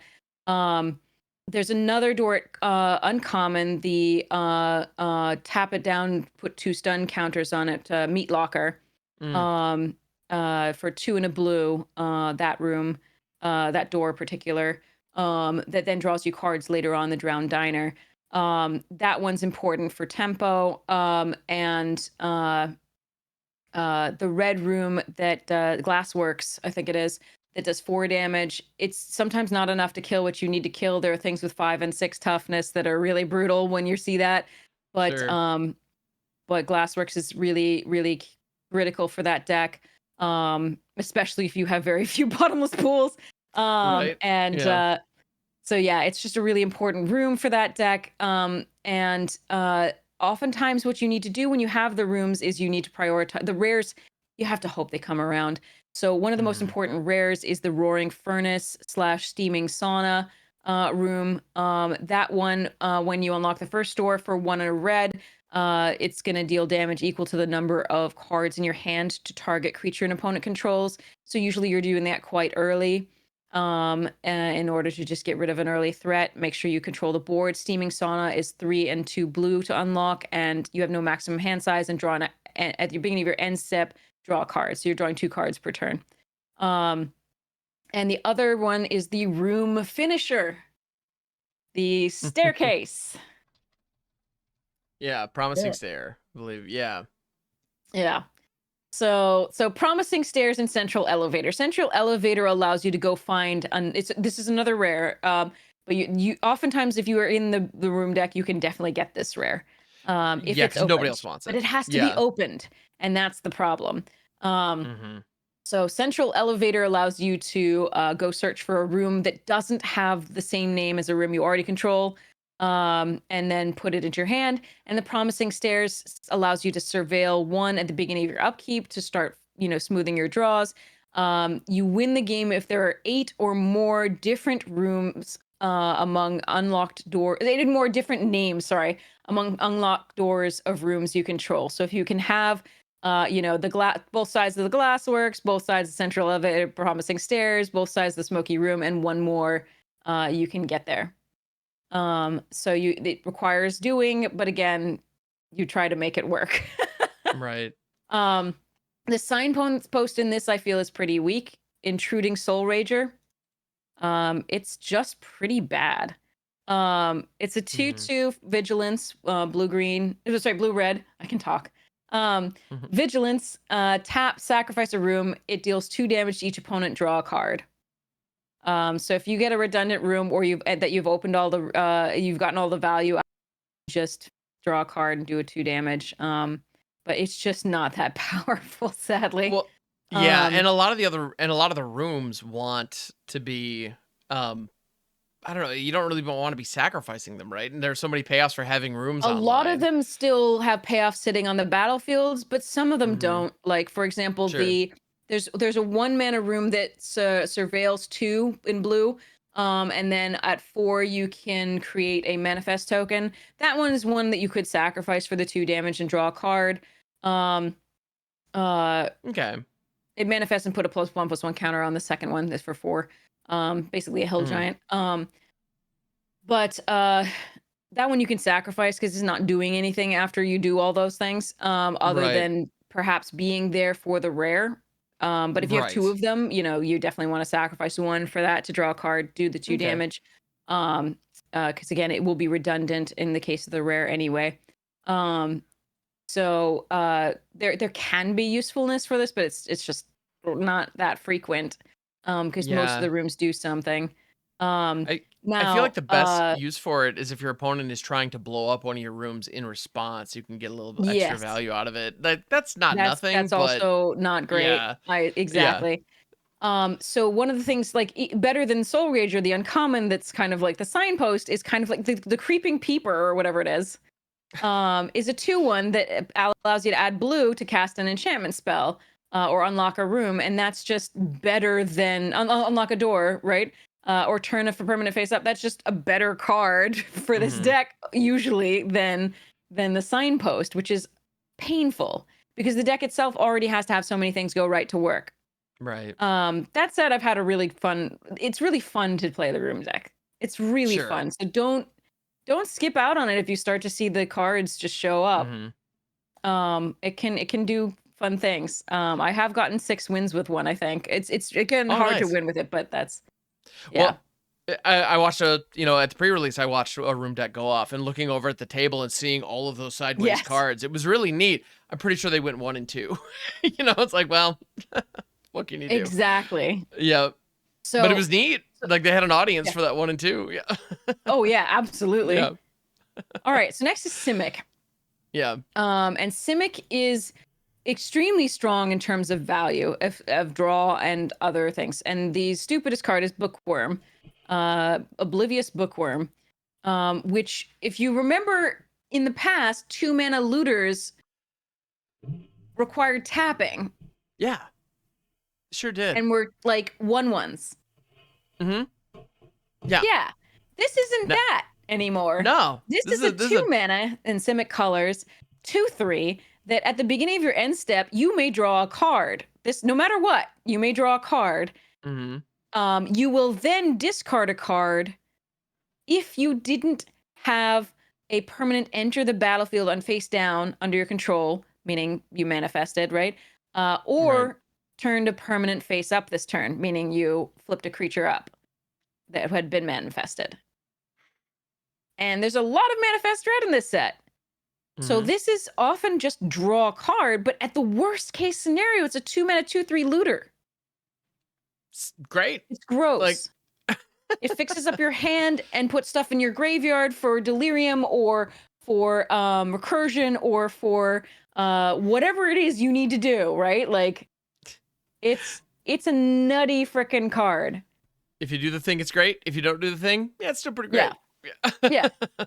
And then when you can, so the other signpost of that is Growing Dread, which allows you to manifest a card and then at flash speed, and then manifest dread at flash speed, and then whenever you turn a permanent face up, put a +1/+1 counter on it. So that's a lovely combination with Bookworm, isn't it? Okay, I'm just gonna manifest dread, Mhm. draw a card, right, at the end of my turn, turn Right. it face up the next turn, and it's bigger. Woo! And I also Seems draw a good. card off Bookworm for that too, the Yeah, next seems turn. good. Yeah. So, Bookworm is obviously stronger than Growing Dread. There are other Sure. ways you can manifest. It's not like you really need to do Growing Dread with this thing. It's just nice with it because it's flash speed for manifest. Mhm. There's another card that is good in any green deck, but in particular this one, which is a 4 mana enchantment, 3 and a green, that allows you to manifest a card and manifest dread, and then also whenever whenever permanent enters face down, you I think you or whenever you manifest dread, I forget how it's worded, you can search your library for a basic land and put it onto the battlefield tapped. Yeah, threats Threats around every around every corner. corner. Yeah. Yeah. So yeah, whenever face down permanent enters, you control. Search your library for a basic land card, put it on the battlefield, tap, then shuffle. So that's fixing it 4, but it's also got a body. And Right. it can also and fixing and ramp, and then also do that again whenever Yeah, else something else enters. And continue nobody to wants to ramp. kill it Yep. because it's already done its job. Right. Um, so that's just a really crazy way to enable that nutty thing. So Simic is just value, value, value. It's getting so much card advantage.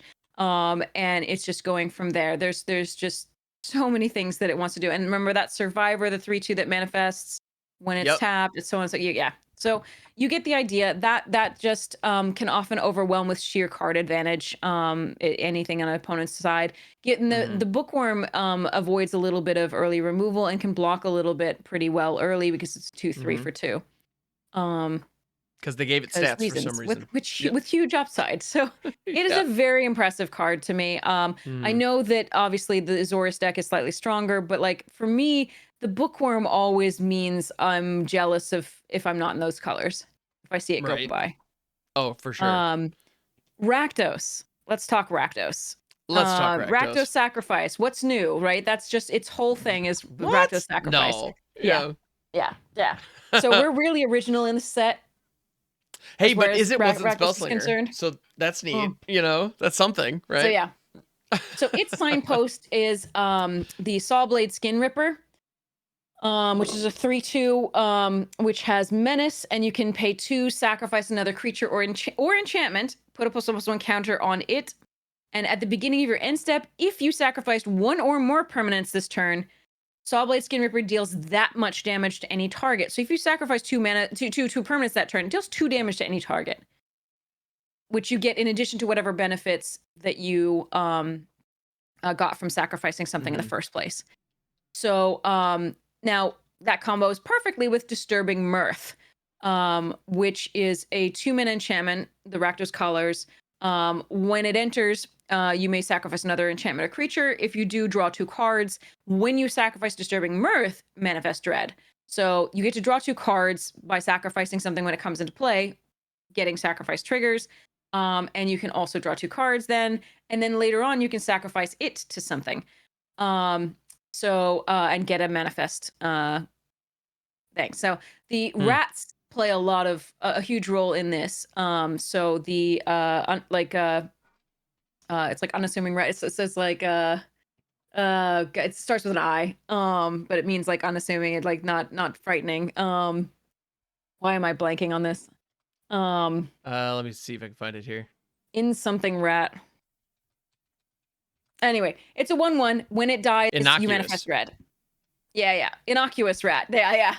There it is. It doesn't look innocuous in the art, though. That looks freaking Not scary. really. That is not innocuous. That is like horrid. Right. Terrifying. Yeah, something's going on there. Yeah. But when it dies, manifest dread, and that actually plays a huge role because again, people don't necessarily want to attack into it because then you replace it with a better creature. So it's basically, but additionally, it's something that you can sacrifice for value. So you can use one of the other kill spells in the format, which is a 1-mana black sorcery speed. Sacrifice a creature, destroy target creature or enchantment, I think it is.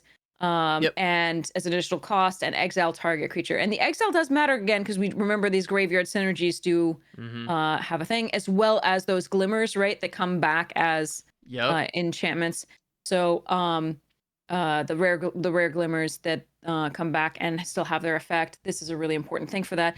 But it also just enables sacrifice synergies here for this deck. So it can get rid of something huge. It can sacrifice something at the same time. You get the triggers for the sacrifice. You can sacrifice enchantment, so the Disturbing Mirth can be sacrificed to this, etc. And you just get a lot of value off of that. So this really does help that deck do what it needs to do, as well as just getting through for the damage. Obviously, there's some hasty bits in the Rakdos stuff, and but that's the main thing, is sacrificing things. One of the big keys for this is the vengeance something like it's a threaten effect. Vengeful it's 2 in a red, Possession. and you steal a creature, gain control of target creature until end of turn, untap it. It gains haste until end of turn. You may discard a card if you do draw a card, which is just really sweet because if you're not ending the game at that point, you still get a little bit of value. But this vengeful possession, along with any of those sacrifice effects, is huge. So you take their creature. So, for example, if vengeful possession plus that removal spell means you take their creature, you throw it at them, it likely survives because they think they might get it back. Then you pay the 1 black, sacrifice that creature, kill another of their creatures, and go from there. So, there can be very explosive turns with this vengeful possession. You can also use this just to get through for damage, obviously, as with any threatened effect, / active treason, I think they're called these days. Threaten. I remember when threaten was a card. Sorry. Pepperidge Farm remembers. Absolutely. It'll always be Yes. threatened. Yeah. Always. Always. Was it This Onslaught? is yeah. I think Onslaught was the first printing, right? It might have been. Before I think 10th. that yes. Yeah. Oh, yeah. The original Onslaught Yes. showing that poor cleric. Yeah. Was it Daru cleric just getting So anyway, so yeah. but yeah, so that's like one of the things that Rakdos is, prioritizing is Yeah. just getting in there and doing those damage to get through. It can have really explosive games. It can be very aggressive. It can do crazy things. But it does require the sequence to go a little bit better than Boros does, for example, which just you kind of need the signpost to enable that. So For all right, sure. Golgari. All right. Golgari is more controlling delirium and manifesting stuffs. Mostly not manifesting that much, but like getting stuff in the graveyard with and delirium stuff and getting value off of that. So you have Brood Spinner, which is the little Google Spood. Has googly eyes on it. Put the googly eyes right in the art. Yeah. Oh yeah. It's wild. Google Spood is a 2/3 with reach. And actually, it's worth noting right now that we see the keyword reach, that there actually are very few creatures with reach in this, and flying is at a premium. So you do want to just note that flyers do that kind of evasion is kind of important. After MH3, I'm very glad to hear that because everything reached. MH3, the problem wasn't that every creature that had reach; it was that Eldrazi had reach. Yes. Yeah. Because they were huge. They were enormous. So they shouldn't also have reach because the only way you beat the enormous creatures is with evasion. Just to go over them. But you couldn't beat them with evasion because they already had reach. This set, if more creatures had reach, it wouldn't be so bad.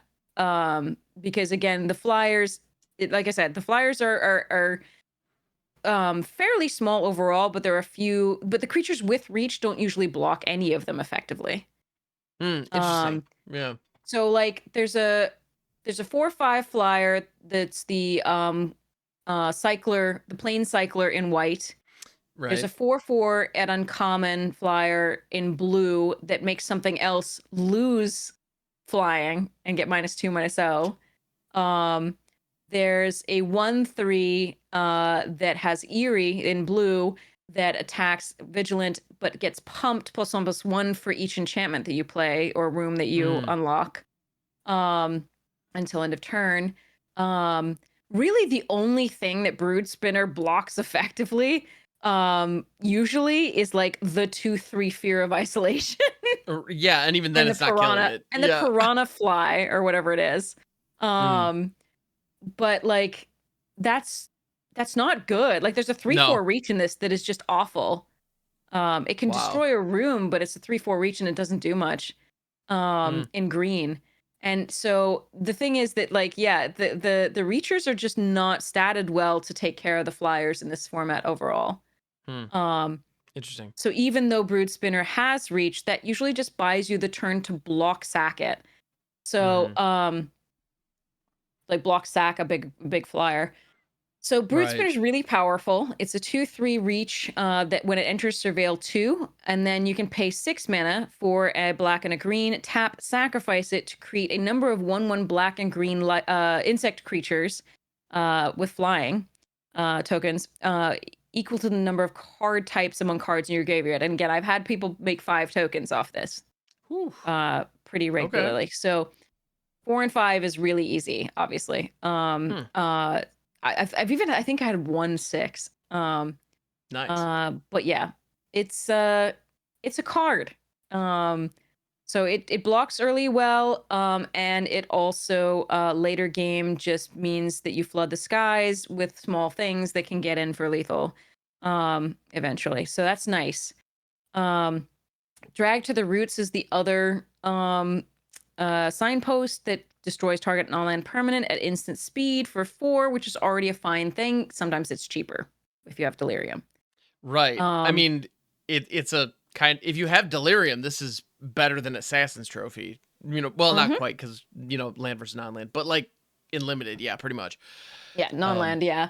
But yeah. So here that's the it just, difference, but it takes still care of amazing. whatever you need to take care of, the enchantment or so on and so forth. It does destroy, not exile. So again, those glimmers are still going to Hmm. come back as enchantments, but at least it is fairly versatile in that way. So it's more about this controlling and getting delirium and some recursion and so on and so forth. So um and setting up your draws. So that's Golgari's plan, is just sort of, put some stuff in the graveyard, try and get spooters and so on and so forth.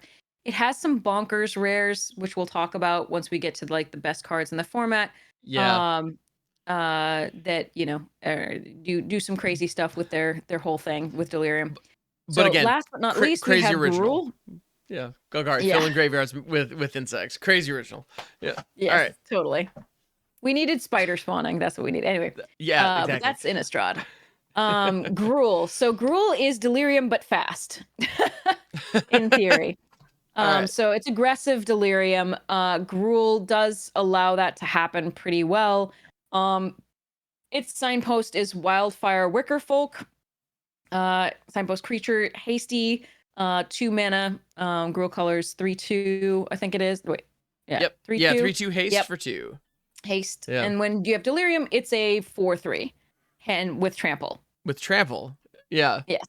And it's I mean, pretty that's easy to get delirium really fast in this, again, because you're running cards like, the Manifest Dread or the Say Its Name. Say Its Name is 1 mm, and a green, and sorcery speed. You mill 3 cards and you can get a creature or land back from your graveyard into your hand. And this is also really fun because Say Its Name is Beetlejuice, and Altanak is Beetlejuice. Um, effectively. Yeah. so if you can get 3 of these Say Its Names in a graveyard, you can put Altanak into play, by Which the exiling those at sorcery chance speed, of of course. in limited getting 3 of these and an Eltanok is not great, but if you pull it No, off. no, I've Oh, done it has multiple really? times. Wow. Yes, and I've actually gotten Altanak into play multiple times. I think I had 5 of these Sick. and Altanaks, and yeah, so there you go. Unfortunately, Altanak ate it like right away. My opponents always had removal at this time. I got to draw a card, Hey. Yeah. but Yeah, yeah. Eltanok the Threat is called But thankfully an there's a lot of uncommon. removal Yeah, in this.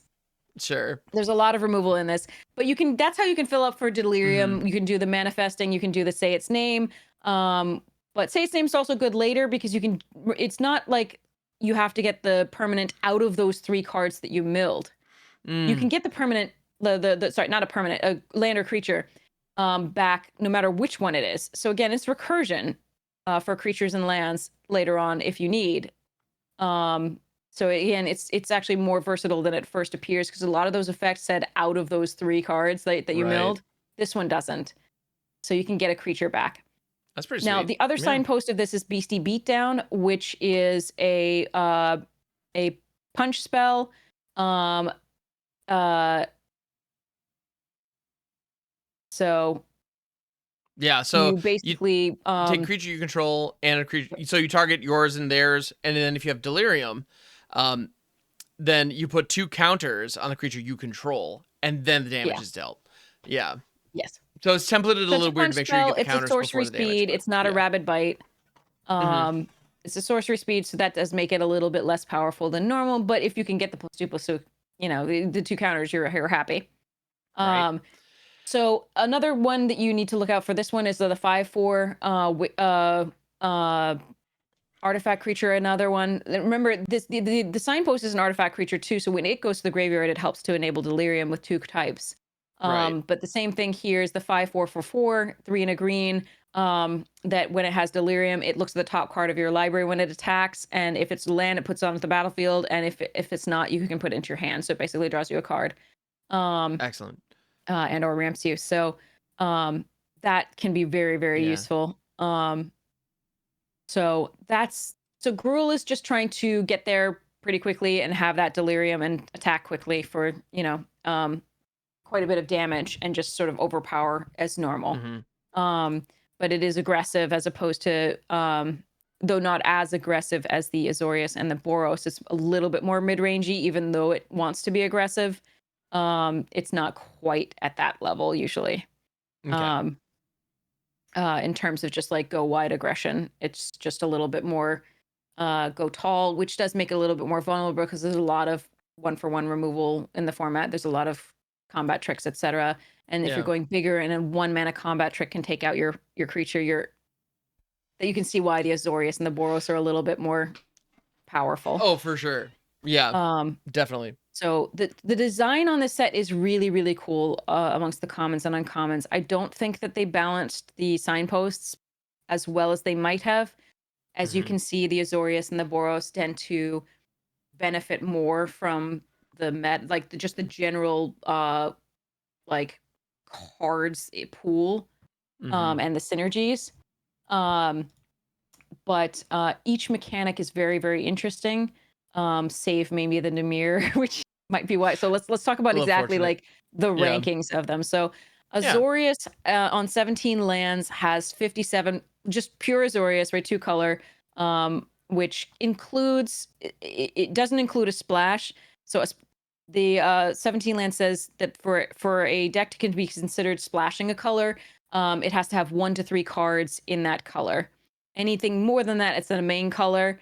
So these are just not even splashing anything. Azorius 2-color deck has a 57.9% win rate. And the next one is a 57.8% win rate for Boros. Okay. Now, the next highest is Gruul with 56.7. Which you can see these are all the aggressive decks. Sure. Hence the speed of the format matches a little bit of its best decks, right? The following that we have Simic at 56.6. Okay. And following that we have Rakdos at 55.8%. Simic has the card advantage, remember. Rakdos is also aggressive, but requires a few more things to go right. And the sequencing. Right, absolutely.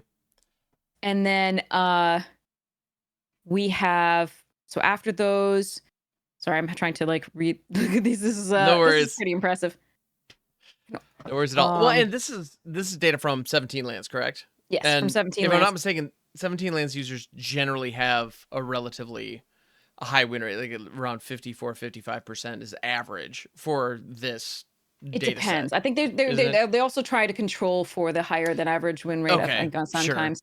Sure. Which makes sense though, because you think about it, the people who have downloaded 17 lands are tracking their information to try to improve their skills, and they're playing against people who aren't necessarily doing that. So yeah, it being a little above 50, okay, yeah, makes sense. Yeah. Anyway, so after Rakdos, it's Golgari with 55.4%. Okay. And then we drop off to Selesnya at 53.4%. Is it okay with 52.8%, and Dimir with 51.7%. So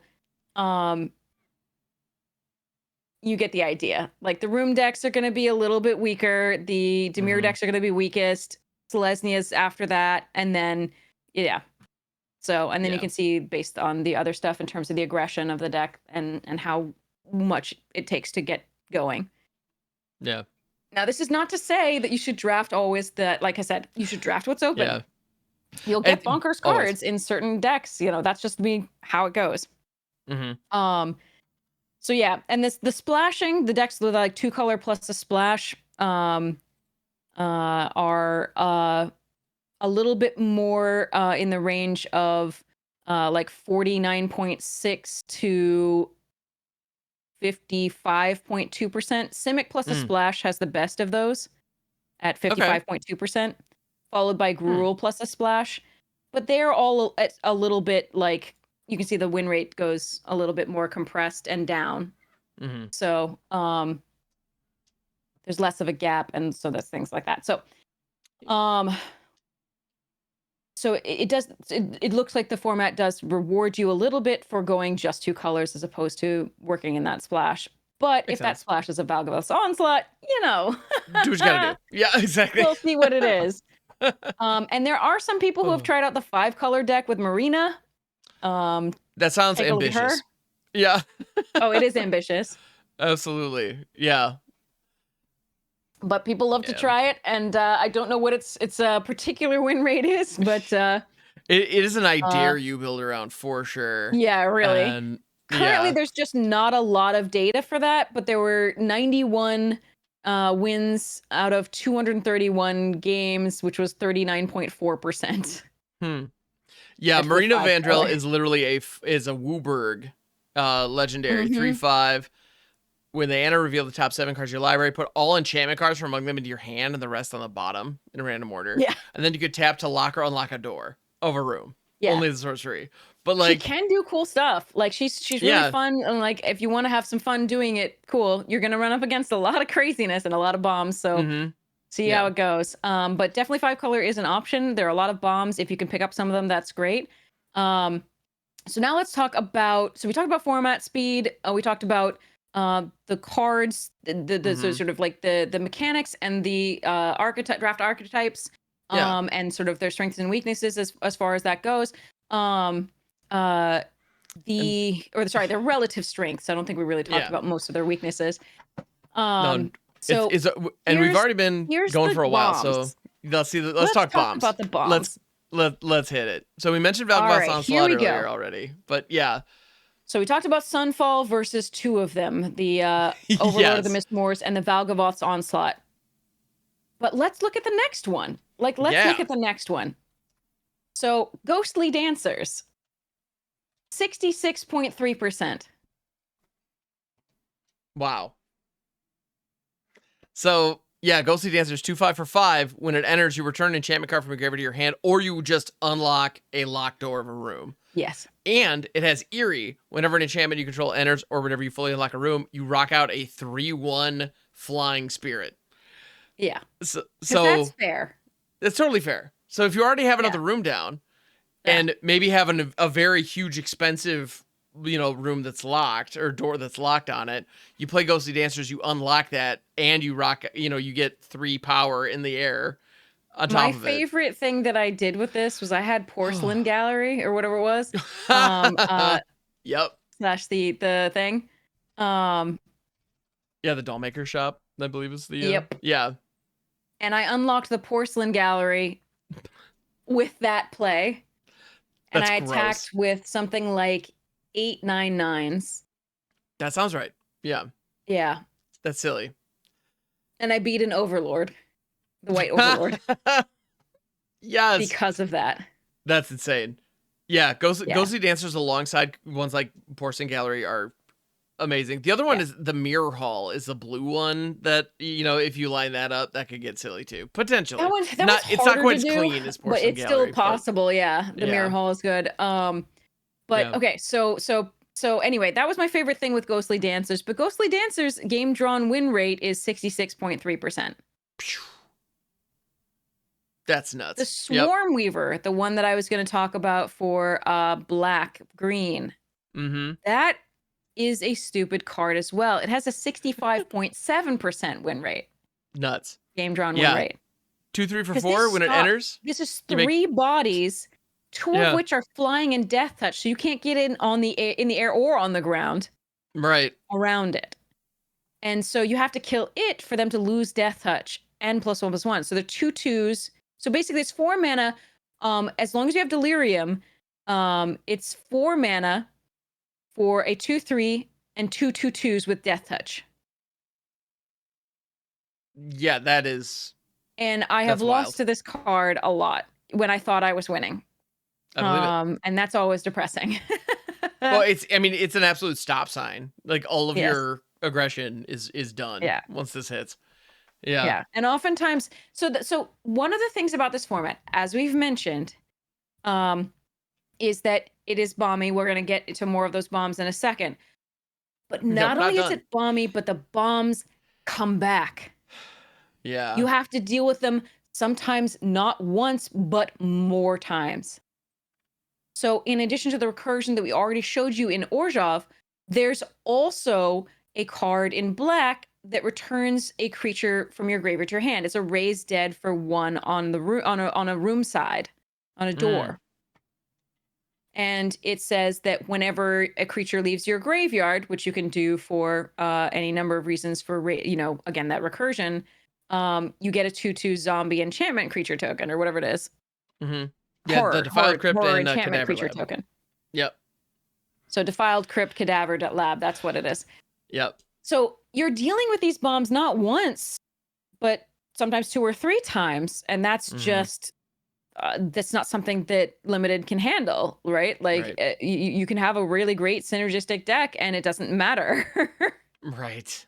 Because like, yeah, okay, you drew, removal is at a premium. There are, a bunch of because of the number of bombs, but sometimes that removal won't work on that bomb, or they're gonna get it back, and you're just not gonna draw another removal for a little bit because again, people are taking removal highly. Right. And even if you remove this, it's still left behind 2 1/1s. Right. So it's not like it's so many things these days are you remove it, but like it already did something else. So 1-for-1 removal is not good. So like the Overlord of the Mistmoors leaves behind 2 1/1 flyers, even if you can kill that or exile that enchantment or exile it later. So like there's just it's so brutal. Because they keep coming back, these rares. Again, with Say Its Name, can just bring this back to hand. So can that Raise Dead thing. So can the Reanimate type effects. So it's so painful. And so Graveyard Hate is pretty good, including the Ghostbusters lovely rare that can do some stuff. It's not one of the top cards for game drawn win rate, but it is a Ghost Vacuum is a fun card to try out. And it's Graveyard Hate, so you can try. Things are so good at milling that taking people off Delirium is very difficult, even with this card. But it can do some things to make sure that they don't get back something crazy, if possible. And you can make their bomb your own later. Yeah, well, you as a 1/1, yes. Yeah, so you're generally going to want something with an ETB or something that helps you when you attack, or like the most valuable Slayer, or like things like that. So or a die trigger, or one of the enchantment eerie stuff. So so the next card after Swarm Weaver is Overlord of the Boiler Bilges. I'm going to skip it because we talked about the Overlords again. That thing's gross. It's good. Dissection Tools gives you a manifest creature. So it's 5 mana. It's an artifact, colorless, and it enters Manifest Dread, then attach Dissection Tools to the creature. The creature gets +2/+2 and has Death Touch and Lifelink. So basically, it's a 5 mana 4/4 Death Touch Lifelink, which is gross and limited. Additionally, you can equip to equip, you have to sacrifice a creature.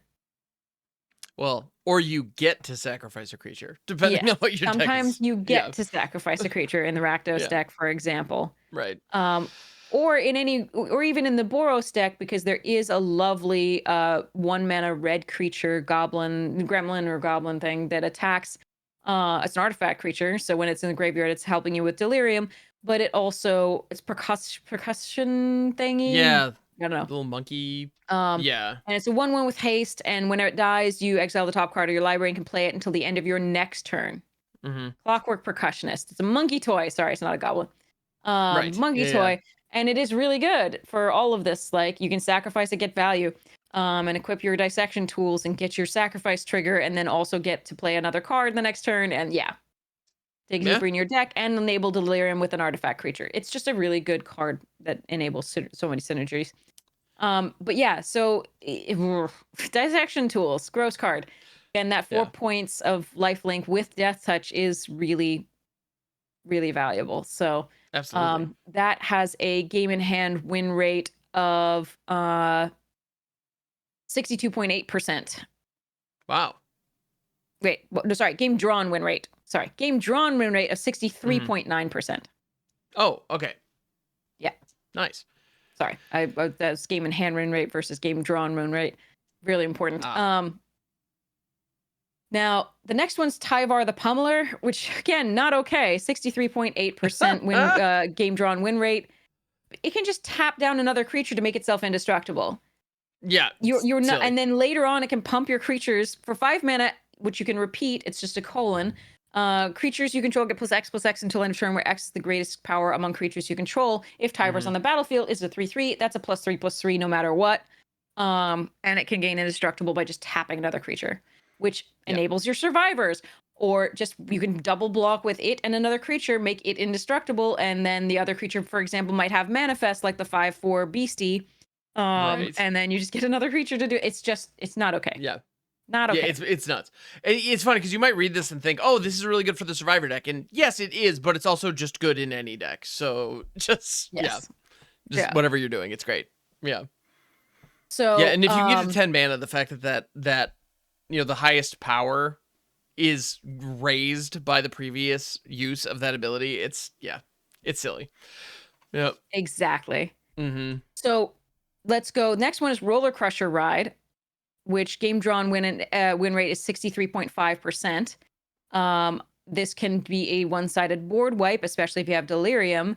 You pay X2 in a red, and if a source you control would deal in non-combat damage to a permanent or player while there are 4 or more card types among cards in your graveyard, it deals double that damage instead.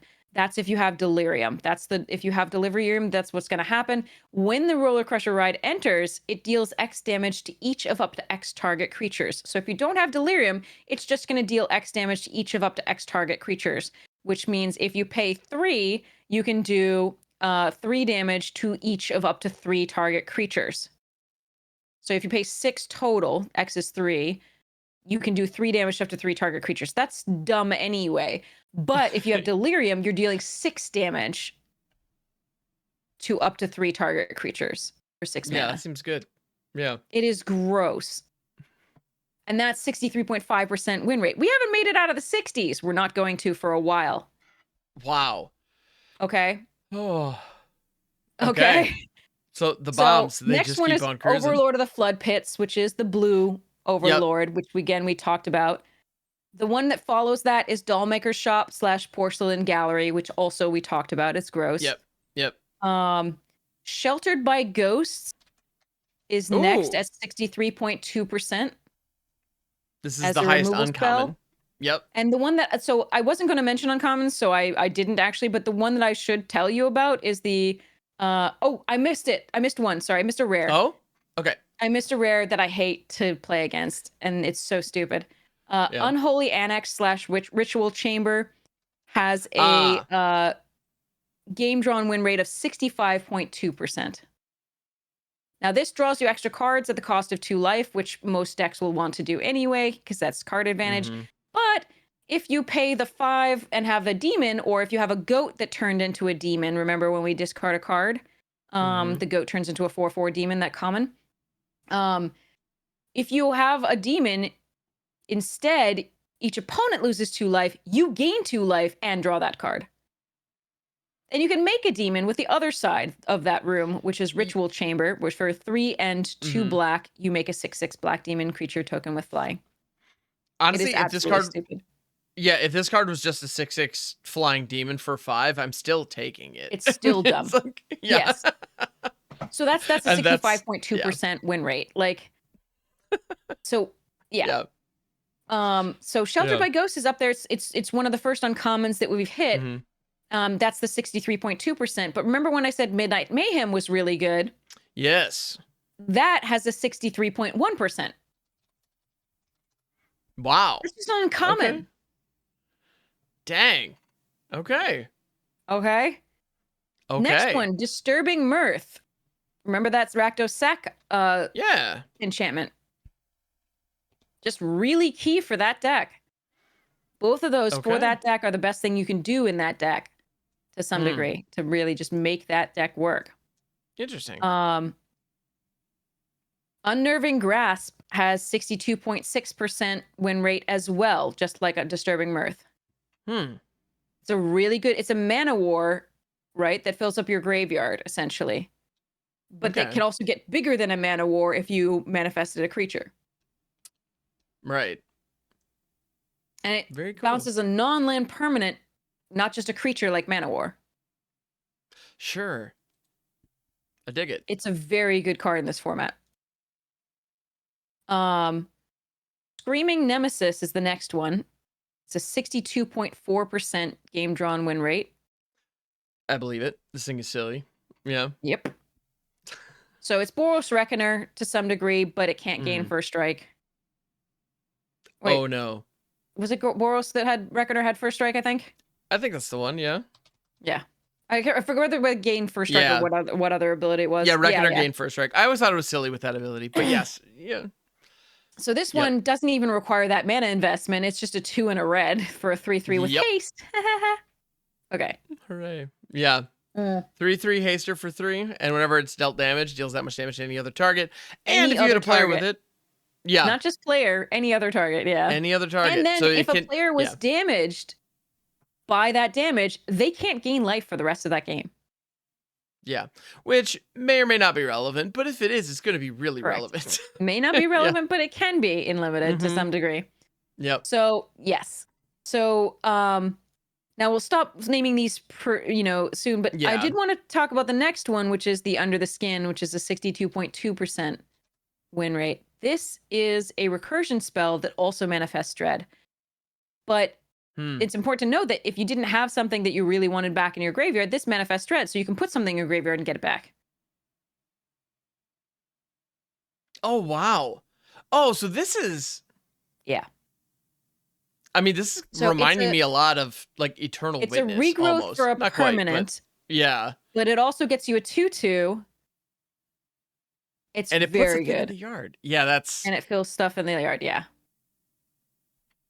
It's extremely good. I never actually... Like, I have read this one before, but I never really stopped to appreciate just how busted that actually is. Yep. Because, yeah, that's wild.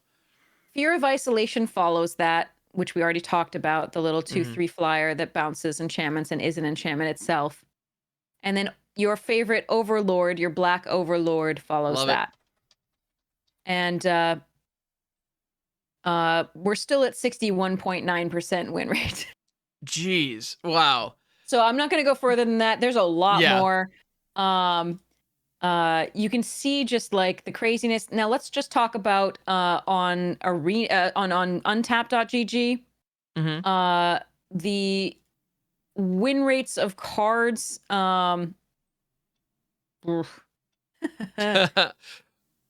it looks like a lot of that data holds true. Like, yes. For the most a lot of the part same stuff on that. with Valgavoth Onslaught, Overlord of the Mistlord, Swarmweaver, and the Unholy Annex being their top 4. Ones. Yeah. And then the next ones are the Red Overlord, the Ghostly Dancers, Tyvar the Pummeler, Dissection Tools, Overlord of the Flood Pits, the Blue Overlord, and the Dollmaker Shop. And then, of course, you have Unstoppable Slasher, Sheltered by Ghosts, Zimone, Screaming Nemesis, and Overlord of the Balemerk, the Black Overlord. And we haven't even gotten to like the Midnight Mayhem, which you can see has the like. So it's interesting to see Zimone when we have list. so many cards with a 60% or above win rate, and we're approaching 70% with like some of the best cards. That's a format that just especially with play boosters, you're just going to be encountering these cards, and sometimes 2 of them, right? I did play against a person with 2 Valgavoth Onslaughts. Woof.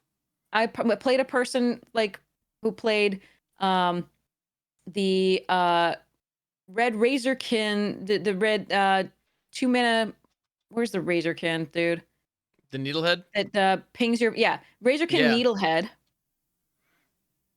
Razorkin Needlehead into which pings you whenever you draw a card.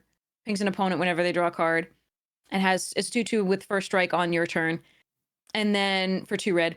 And then into Unstoppable Slasher, which is an A-tier card with a win rate on arena of 61.4%. Which is a 2/3 death touch. Whenever it deals combat damage to a player, they lose half their life rounded up. And when it dies, if it had no counters on it, return it to the battlefield tapped under its owner's control with 2 stun counters on it. So as long as those stun counters are removed and it attacks again, it keeps coming back. Unstoppable. Unstoppable. That's a really hard. And then after that, they played a Mythic. Of course they did. And then they played basic lands other than that, and I was just dead. So like, what can you do? They didn't play a single common or uncommon, and you don't come back from that. Right. It's not even a game. You don't play. Yeah. I was able to remove the Razorkin, but the Unstoppable Slasher, after that, like, there was no good way to deal with that card because you have to exile it. You cannot just kill it. And if you do kill it, you have to kill it a second time before the stun counters are gone for it to really be exiled. Sorry, for it to really not come back. It'll be in the graveyard. They can still recur it. Yeah, they can still reanimate it or whatever, but yeah. For it to at least not come back for free. Mm-hmm. So, and then they also had another Mythic, and I was just like, I can't. A Mythic in addition to those 2 rares, and I was just like, I can't do this. Yeah, that sounds. And oftentimes it can just feel like if the uncommons haven't spiraled with the survivor because you mechanic, which you can't, or with the go wide and crazy value of Azorius and Boros, if that hasn't sort of outclassed you early or spiraled out of control, then you get hit with these, like, you can navigate the game, but then you get hit with these major bombs, and then you're just done. So it can feel like navigating the game doesn't matter, and that a lot of things are very arbitrary on just, were you on the play? Were you on the draw? Did you draw enough removal? And if you have bombs, do they have more or better? Right. Yeah. And like the game becomes less interesting to navigate at that point. The mechanics are all really interesting. I think if we could play with just commons and uncommons, these uncommons are so powerful that they would have been rares in the past. And I know I'm a boomer for saying that. I gotcha, but like, it would be such interesting games if we could just play with the commons and uncommons and leave the rares and mythics in this set to the standard. Right. I mean, but like, the other thing that really, really, really matters, I just really want to touch on this first. Yeah. Is the discrepancy in rares power. Because you have these, pardon my French, these. Go for it. Okay, I'm not going to say the word. These ley lines. Oh, I heard it. Yeah. That are unplayable. Yep. Absolutely freaking unplayable. That you can open along with rare lands. Yep. Rare double lands like Thornspire, Verge, and so on and so forth. That you can open. Like, you can have one of these in a pack and no good rares. And your opponent is opening the 67%, 64% win rate rares. Yeah, my pre-release kit literally had 3 and the league exacerbates this problem, as with all play boosters. But the problem with play boosters is if you put rares of this quality in with rares of that quality, you are creating a recipe for disaster. Oh yeah, because they're especially in sealed, right? Where like you're just stuck with what you got, and it can be 100% duds, and that's like you've put in some special guests that are just no. Or you've put in Collected Company, which does something in the set, but green doesn't really want to do that usually. Green doesn't really want Collected Company in this set. It wants bigger things. So Coco's not great in this. It's listed as a D+ on Arena. But there are cards like Hallowed Haunting in the special guest slot. That card's nuts in this, right? So an enchantment that gives you an idea of the difference in them. But like, you have things like Marvin, Murderous Mimic, which doesn't do anything because most things don't have activated abilities in this set. They have triggered abilities. This is a commander plant, and it does nothing in limited. Absolutely. Yep. But you can also open like Winter, which at the beginning of your upkeep, each player draws 2 cards. In a Jund shell for 3, as a 3/4, it's just outclassed by everything else. Yep. Or the Tale of Tamio, which is freaking unplayable. Oh yeah, that's absolutely one of those where, as a brewer, I wanna make that work, but like what do you do? Like I can't So find a line there's on so it. many. Yeah. There's uh Maddening Hex, Grievous Wound, Tale of Tamio, the Ley Lines, Mhm. um, even Expropriate is just like not worth playing at all. Oh, yeah. Sacrifice is not worth playing. It's just not worth it. Mhm. Um, like it's painful. The Yeah. discrepancy in power, like the power disparity between amongst rares. It's so painful because if you happen to get unlucky, a lot of the time you're gonna be me. Well, I hate this format. yeah. I love the mechanics. I love the commons and uncommons, but I can't stand just getting Mhm. overrun by rares. In addition to my normal variants of just having, flutter, screw, etc. Sure, which yeah, that can go Yeah. that can go sideways anyway. So, yeah. Exactly. So this Yeah. is my worst. So this is through a combination. Like I'm not saying I play perfectly all the time. There's no way. I'm a decent player. I'm not a great player. Um, and so I do make errors. There are punts. There are lines that I could take that Sure. are more optimal. But this is the worst performing. Like I perform the worst in this set of any set ever. Um, Oh, dang. and that's in part because it is a Prince format to a degree that I've not seen. And the Hmm. play boosters exacerbate that. So does the league format. And so we just have all this added variance that means that whatever skill I do possess matters less. And Well, so and you've definitely it's got the reps been in. rough for Yeah. me. Right. I think a That lot of, I sucks. mean, Nuat the Nummy, who's one of the people I love watching most, and usually has quite a high win rate, Mhm. started off like 0 for like 50 matches for in Premier Draft for trophies, like no trophies and like 0 for 50. He had like a below 50% win rate, which was crazy. Wait, Newmont? No way. Yeah, cuz Yeah. yeah, He talked that's about it. unheard It of. was it was amazing. I was just like, "Are you Well, kidding me?"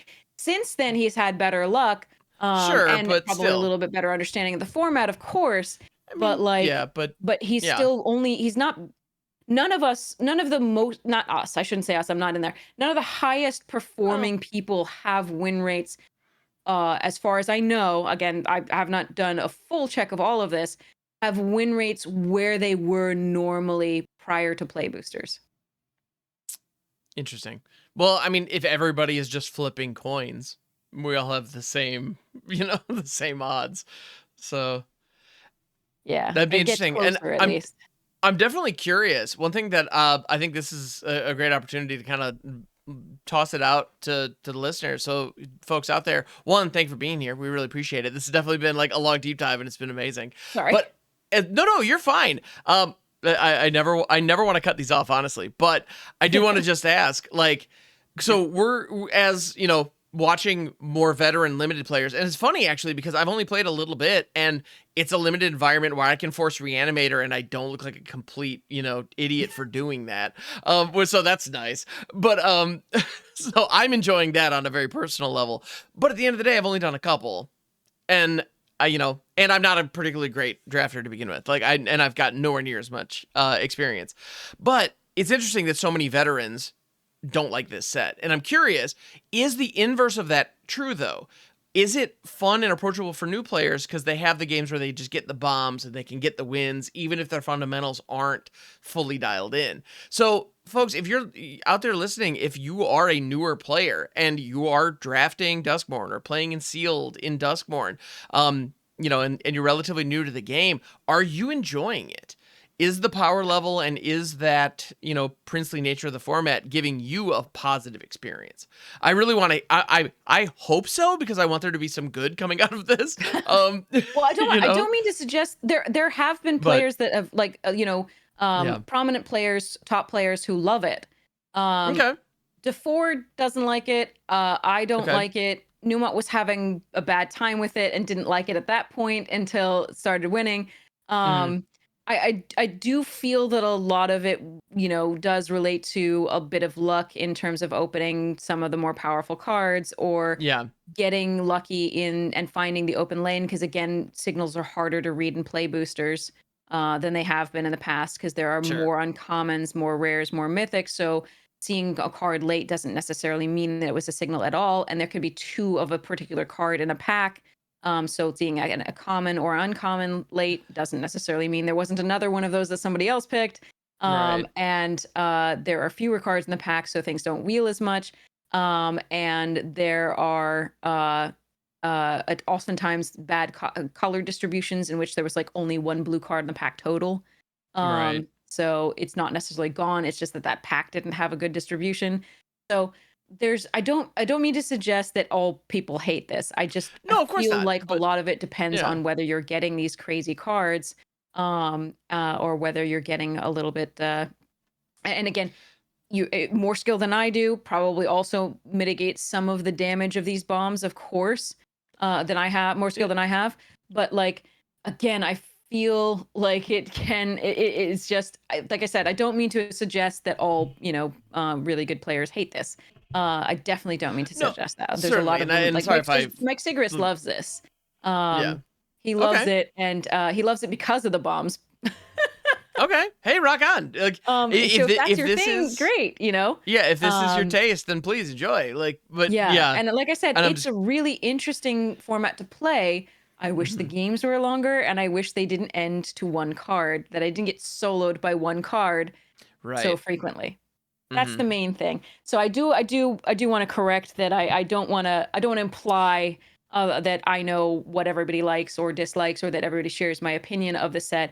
I just know several who do, whom I respect, and I know that in general play boosters have by many have been reviled. Yeah, So that's fair. yeah, this set just exacerbates those issues by being such a Prince format, is my Yep, main takeaway. But that's hopefully fair. you can find the interesting cards to play. You can Yeah, enjoy yourself. You can just, yeah, have a blast.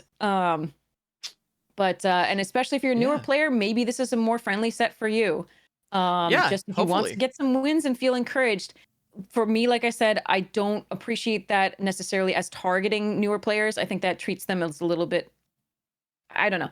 I feel like they don't necessarily learn anything by playing a bomb and just winning. I don't feel like that's that's getting fair. better at the game or being particularly satisfying as a newer player, but maybe it is. Mm, And I think. so that's cool. If it is for eh, you, that's great. I'm not I, trying to poop on your parade. I think I can agree that it doesn't necessarily help with the fundamentals and increase the skill per se, but if it gives somebody that exciting moment that keeps them coming back, there's value Yeah. there. There's something to be Agreed. said for Agreed. that. Yeah. Yeah, So there's a lot to be said for attracting new players to this game. yeah, But when Wizards doesn't support its enfranchised players, that can also lead to problems down the road. Um, 100%. Oh, if 100%. it makes it into a coin toss, right? Which Mm-hmm. a lot of the advantage like that you get. That used to be that we had sets that you could sometimes choose to be on the draw and be okay. Like that Right. card was Nowadays, actually that's. worth it. Those days Mhm. are long past. You Oh now yeah. get like zero point 0.4, right? Percentage points, up to 0.4 percentage points just for going first. And that's just the flip of a coin. So get unlucky and you're already at a disadvantage. Hmm. Not even before you mulligan. That's Like wild.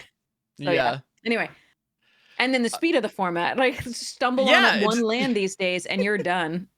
yeah. That's nuts. So anyway, so Anyway. that's Yeah. limited deep dive. There we are. Yes. And This is. I love yeah, it. enjoy your Thank you. Duskmourn. And hope to see everybody at MagicCon Vegas as well. Yes. HamHocks42 I'll will be be doing there. meet and greet there. You can say hi to this magical person, who is absolutely the I'm looking forward sweetest. to it. So, Aw. and even if you don't find Ham at meet and greet, definitely find Ham elsewhere I will during the be. con. Well, yeah. I'm gonna be Approach, all say over the hi. We floor. love it. Playing games. Yes, please don't hesitate to approach all of us. Like your favorite, I'm gonna volunteer for everybody out there. Your favorite content creators. If you see them, go say hi. Like that's literally why we're there. So yeah, Yeah. we would love it. Yeah. And yeah, We and just like to see you. We yes, like to talk to you in person. yeah, The ersatz relationships that we have via online can be at least made more real when we mhm. see Oh, faces and get to talk to you in person. It's it's just really huge, nice. absolutely huge. Yeah. So, and I'm gonna be bringing lots of commander decks. So those games will be Me happening too. as well. Excellent. It'll be great. Can't wait. We'll definitely have to get a game in. Yeah. or 2 or 3. Absolutely. Anyway, And a fantastic. draft. And a draft. Yes. Yeah. We'll get Melissa DeTora to join us again. Yes, And please. some random passersby. So if you find us and you see us with some draft packs and Melissa Let's make it DeTora, happen. come play. Yes, we will be jamming. I can't wait. It's gonna be a ton of fun. So we have Vegas coming up. Do you have anything else that you want to plug while we got you? Or is that the big one? I mean, no. MagicJank is cool. MagicJank supported all of MagicJank.com. its streamers so well this past September. We're really grateful. And it has some really cool new deals on Duskmourn cards. If you want to pick them up for your decks, really, really sweet. Definitely check out magicjank.com. As always, we really believe in what they are doing. You do have another option of TCG Player, but remember that that's owned by eBay, doesn't need your money, and might be doing some bad things to the quality of the cards they send out to you. Yep. MagicJank is a better place to get your cards and to sell your cards. So it's true. It is a marketplace. You can actually sell cards as well as like any kind of product that would appeal to a Magic audience. You know, if you have deck boxes, accessories, T-shirts, whatever, you can. You know, it is a marketplace where you can sell them. So and you can get merch for HamHocks42. That's true, and Headology as well. If you want like fancy playmats or whatnot, you can absolutely do that. If you like any of the logos or or any of the other stuff from the members of Team MagicJank, I got this from MagicJank. I love it. That's a good looking. I didn't think to have any of my merch with me, so yeah. But yeah, was good cold. stuff. I was wearing it anyway. I respect that. And this is my Beetlejuice hat. I love it. For Duskmourn.